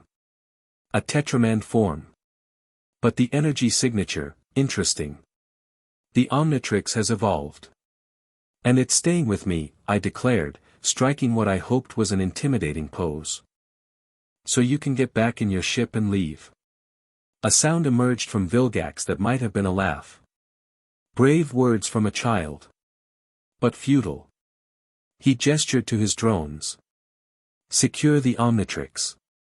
Minimal damage to the device. The host is expendable. The drones moved forward with frightening speed. I met their charge head-on, channeling energy into my arms as Verdona had taught me. When I struck the first drone, the impact was far greater than my normal 4-arm strength, sending it flying backward into its companion. The mechamorph energy, Vilgax observed, sounding more intrigued than concerned. You've absorbed it successfully. Most impressive, and most valuable. He stepped forward, removing his cape in a fluid motion. Up close, he was even more intimidating, nearly 10 feet tall, with cybernetic enhancements visible beneath his skin and armor that seemed fused to his body. I had planned to send more drones, he continued conversationally as he approached. Test your capabilities thoroughly before engaging directly. But recent developments have accelerated my timeline. What developments? I asked, buying time as I prepared for his attack. Where was Verdona? She was supposed to be providing invisible backup. The integration between you and the Omnitrix, Vilgax replied. It's progressing faster than anticipated. Soon, removing it might damage the device itself, an unacceptable outcome. I backed up slightly, keeping distance between us. So you admit you can't take it from me? I didn't say that. In a blur of motion that belied his size, Vilgax lunged forward. I barely dodged, his massive fist creating a crater where I'd stood moments before. I countered with a forearmed punch to his midsection that would have felled a truck. Vilgax merely grunted. Predictable, he commented, grabbing one of my arms and using it to fling me through the air. I crashed into the ground 20 yards away, the impact knocking the breath from my lungs despite 4 arms' durability. Before I could recover, Vilgax was on me, delivering a punishing blow to my chest. Your strength is admirable, he said as I struggled to rise. But inadequate. Surrender the Omnitrix now, and I will make your end painless. In answer, I slapped the Omnitrix symbol on my chest, transforming into XLR8. The change caught Vilgax mid-swing, his fist passing through empty air as I zipped away at super speed. Speed won't save you, he called, activating something on his gauntlet. A pulse of energy spread outward, and suddenly my movement slowed dramatically, similar to the Forever Knight's dampening field but far more powerful. Predictable tactics, Vilgax chided, approaching my struggling form. I've studied all the Omnitrix's transformations extensively. I transformed again, this time to Diamond Head. Crystal spikes erupted from the ground between us, forcing Vilgax to step back momentarily. Better, he acknowledged. But still insufficient. He raised his arm, and a small missile launched from his gauntlet. It struck my crystal body directly, the explosion powerful enough to crack my normally impervious form. I staggered, alarmed by the damage. Where was Verdona? And how much time had passed? We needed to keep Vilgax occupied for 7 minutes, but without support, I wasn't sure I'd last 2. Then I remembered the energy manipulation Verdona had taught me. Focusing inward, I channeled energy through my damaged crystal body. The blue aura intensified, and I felt the cracks beginning to heal, the structure reinforcing itself. Interesting, Vilgax observed. Self-repair capabilities beyond standard Petrosapien parameters. The mechamorph energy has indeed enhanced the transformations. He approached more cautiously now, clearly reassessing my capabilities. I used the moment to launch a barrage of crystal shards, each charged with blue energy that made them faster and more penetrating than normal. Several struck Vilgax, actually drawing green blood from where they penetrated his armor. He growled, a sound of pain but also excitement. The Omnitrix has chosen well, he said, wiping blood from a cut on his arm. You are a worthy opponent, for a human child. I'm more than that, I replied, focusing more energy through my form. I'm Gwen Tennyson. And the Omnitrix is staying with me. With a surge of determination, I slammed my hands into the ground. Crystal erupted everywhere, not just in spikes but in complex formations that encased Vilgax up to his waist before he could react. He struggled against the restraints, muscles bulging as cracks appeared in the crystal. Impressive, he acknowledged. But futile. With a roar of effort, he shattered his constraints, crystal shards flying in all directions. One particularly large piece struck my shoulder, sending me staggering backward. Enough games, Vilgax declared. He raised both gauntlets, which began glowing with ominous red energy. Time to end this. Suddenly, a blue energy shield materialized between us. Verdona appeared from thin air, her hands extended as she maintained the protective barrier. Sorry for the delay, she said, not looking at me. Had to neutralize his backup forces. How long has it been? 4 minutes, maybe. I guessed. We need 3 more. Vilgax studied Verdona with narrowed eyes. An anodite. Interesting company you keep, Omnitrix wielder. Verdona to you, she replied coldly. And you're still as ugly as the last time we met, Vilgax. You know each other? I asked, surprised. Unfortunately, Verdona confirmed. Vilgax has a habit of turning up where he's not wanted. Vilgax's laugh was harsh. Bold words from a species that hides its true nature among primitives. To me, he added, has she told you what she really is? What you might be? Ignore him, Verdona advised, reinforcing her shield as Vilgax fired an energy blast that would have vaporized me instantly without her protection. He's trying to distract us. I transformed again, this time to Heat Blast, and launched a concentrated fire blast around the edges of Verdona's shield. The flames, enhanced by blue energy, burned far hotter than my normal heat blast form could generate. Vilgax dodged most of the attack, but his left arm was caught in the blast, the armor there melting partially. He grunted in pain but seemed more annoyed than injured. 2 more minutes, Verdona said tensely. We need to keep him in this general area. On it, I replied, generating more intense heat. I aimed not at Vilgax directly but at the ground around him, melting the earth into bubbling lava that limited his movement options. Vilgax responded by activating jets in his boots, leaping over the lava pool toward us. Verdona redirected her shield upward, but the force of his landing shattered it completely. She was thrown backward by the energy backlash, leaving me to face Vilgax alone again. Your protector has fallen, he noted with satisfaction. Now, let us conclude our business. I transformed once more, this time selecting gray matter, a seemingly suicidal choice against Vilgax's raw power, but I had a plan. A Galvan form? Vilgax actually laughed. Your desperation shows, child. But as gray matter, enhanced by the blue energy, my intellect expanded exponentially. In seconds, I analyzed Vilgax's armor, identifying vulnerabilities where cybernetic components interfaced with his biological systems. I dodged his attempt to simply squash me, scurrying between his legs and up the back of his armor with surprising agility for gray matter. Before he could react, I located a key neural junction and channeled energy directly into it. Vilgax roared in pain as his left side suddenly spasmed uncontrollably. What have you done? Temporary neural feedback loop, I explained in gray matter's high-pitched voice. Your cybernetics are impressive, but the biological interface points are vulnerable to specific energy frequencies. I jumped clear as he tried to grab me with his still-functioning right arm. A quick transformation to stinkfly let me gain altitude and distance. 1 minute, Verdona called, having recovered enough to rejoin the fight. We need to drive him 20 yards southeast. I nodded, understanding the plan. The null void projector would have a specific targeting zone, and we needed Vilgax in it when Grandpa activated the device. Come and get me, squid face. I taunted, flying in the required direction.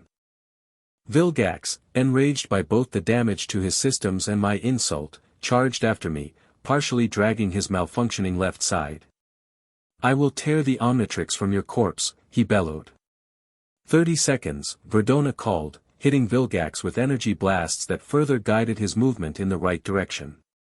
I landed in what I hoped was the center of the projector's target zone, transforming into Diamond Head again for maximum durability.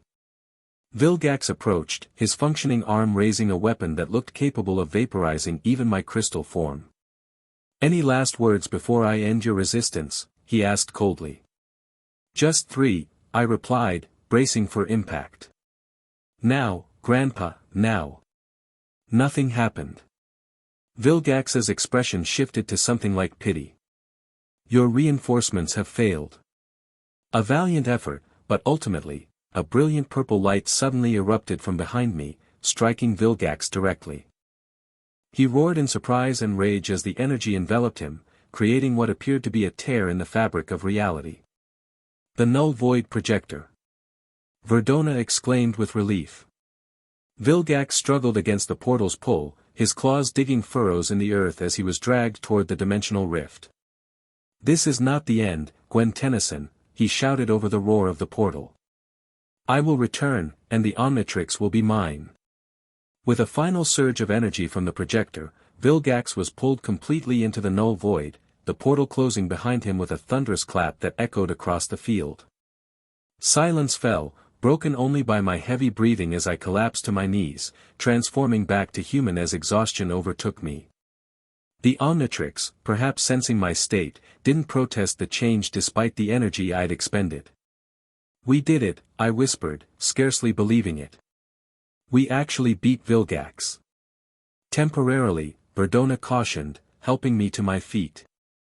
"The null void won't hold him forever, especially with his resources. But it buys us time." Grandpa appeared from the tree line, carrying the still-smoking null void projector. His expression was a mixture of relief and concern. "Are you hurt?" he asked immediately, examining me for injuries. "Just tired," I assured him. "Where were you?" "The signal was late." "Drone interference," he explained grimly. "Had to reroute the power manually. I thought I wouldn't make it in time." "But you did," I smiled weakly. "Perfect timing, as usual." A distant explosion drew our attention to the west, the direction Ben had gone. "Ben!" I exclaimed, fear giving me a new surge of energy. "We need to help him." "Wait," Grandpa held up his hand as his communicator crackled to life. "Grandpa? Gwen? Can anyone hear me?" Ben's voice came through, sounding excited rather than scared. "We hear you, Ben," Grandpa replied with obvious relief. "What's your status? You guys are not going to believe this." Ben's enthusiasm was palpable even over the static. "I blew up like 5 drones at once. It was awesome." "Are you hurt?" I asked urgently. "Nah, just some scratches. That hologram thing totally worked. They chased me right into the quarry where I set up those energy grenades Verdona gave me. Boom! Robot parts everywhere." I couldn't help but laugh, both from relief and at Ben's uncontainable excitement. He might not have the Omnitrix, but he definitely found his own way to be a hero. "Stay where you are," Grandpa instructed him. "We'll come to you." As we made our way toward the quarry, I noticed Verdona hanging back slightly, her expression troubled. "What is it?" I asked quietly. "Vilgax said something about you being in Panadite." "What did he mean?" She sighed deeply. "It's a conversation for another time, Gwen. But yes, there are things about me, about our family, that you should know." "Our family?" I repeated. She smiled enigmatically. "Why do you think the Omnitrix responds so well to your energy manipulation?" "Some things are in the blood." Before I could press further, we reached the quarry where Ben waited, perched atop a boulder and grinning like he'd just won a video game tournament. Around him lay the smoking remains of several drones, scattered by what must have been a substantial explosion. "Did you see that?" he called down excitedly. I was all like, "Hey stupid robots, catch me if you can," and they fell for it completely. "Nice work," I acknowledged as he climbed down to join us. "Team Tennyson for the win." "So Vilgax is gone?" Ben asked, looking around as if expecting the alien warlord to appear. "For now," Grandpa confirmed. "Trapped in the null void dimension." "And his ship?" Verdona asked. Grandpa checked his scanner. Auto-recall protocol initiated when Vilgax disappeared. "It's already left Earth orbit." "So we won," Ben pumped his fist triumphantly. "Summer vacation can get back to normal." I laughed at the absurdity of the statement. Normal? With the Omnitrix still attached to my wrist and who knows how many other aliens out there. "I think normal left the building a long time ago." "Your version of normal, perhaps," Verdona said thoughtfully. "But this is who you are now, Gwen. Who you were always meant to be." Her words carried a weight that suggested deeper meaning, but further discussion would have to wait. Police sirens wailed in the distance, no doubt responding to reports of explosions and a crashed alien ship. "Time to go," Grandpa decided, leading us toward the forest. "We've attracted enough attention for one day. Where to next?" Ben asked as we retreated. Grandpa and Verdona exchanged a look loaded with unspoken communication. I think it's time you kids learned more about your heritage, Grandpa said finally. And about the larger universe you're now part of. Does this mean more alien adventures? Ben asked hopefully. Almost certainly, Grandpa smiled wryly. Though hopefully with fewer invasions. As we made our way back toward town by a circuitous route, I felt the Omnitrix warm slightly against my skin, not in warning, but almost like reassurance. Whatever lay ahead, whatever secrets our family held, I was beginning to accept that finding the watch hadn't been an accident. It had chosen me. And despite the dangers, despite Vilgax and the Forever Knights and everything else, I was choosing it right back. Ready for whatever comes next? Ben asked, noticing my thoughtful expression. I nodded, a smile spreading across my face. Definitely. After all, summer's just getting started. 3 days later, we prepared to leave Bellwood. Verdona's house had been too damaged to return to, but she'd revealed yet another surprise, a secondary residence on the outskirts of town where we'd been recuperating. The RV was packed and ready, upgraded with technology from both Verdona's lab and the plumber outpost. Ben had spent the time enthusiastically testing various alien gadgets that Grandpa had reluctantly allowed him to keep, while I focused on mastering the energy manipulation techniques Verdona had begun teaching me. You're a natural, she told me on our final morning as we practiced in her garden. In a few months, you'll be capable of things most humans would consider impossible. Because of the Omnitrix? I asked, forming a small sphere of blue energy between my palms. The Omnitrix merely awakened what was already there, she replied enigmatically. But that's a conversation for when you're ready. Everyone keeps saying that, I complained. When will I be ready? She smiled, placing a hand on my shoulder. You'll know. Trust the process, Gwen. Grandpa interrupted us, carrying the last of our supplies to the RV. Time to hit the road if we want to make the Grand Canyon by tomorrow. Back to the original summer road trip plan? I asked, surprised. With some modifications, he winked. There are several sites of interest along the way that might require our unique problem-solving abilities. Sweet, Ben appeared, carrying what looked suspiciously like alien tech disguised as a normal backpack. Road trip with a side of hero time. I rolled my eyes at his enthusiasm but couldn't suppress my own excitement. Despite the dangers we'd faced, the last month had been the most exhilarating of my life. I'd discovered capabilities I never knew I had, both with and without the Omnitrix. Verdona walked us to the RV, her conversation with Grandpa too quiet for us to overhear. Whatever their history, it was complex and clearly unresolved. But as they said goodbye, I caught a genuine fondness in their interaction that suggested a deeper connection than either had admitted to us. Take care of them, Max, she said finally, loud enough for us to hear. And remember what we discussed. They need to know everything, sooner rather than later. Grandpa nodded solemnly. I know. When the time is right. With final hugs and promises to stay in touch, we climbed into the RV. As Grandpa started the engine, I glanced at the Omnitrix, its familiar green glow now permanently tinged with blue. So, Ben broke the silence as we pulled away from Verdona's house, who's taking bets on what we fight next. Alien werewolves. Space zombies. Ooh, maybe those Forever Knights will come back with a giant robot dragon. Let's hope for at least a few days of peace first, Grandpa chuckled from the driver's seat. Where's the fun in that? Ben grinned. With Gwen's superpowered aliens and my genius plans, we're unbeatable. I smiled at his boundless enthusiasm.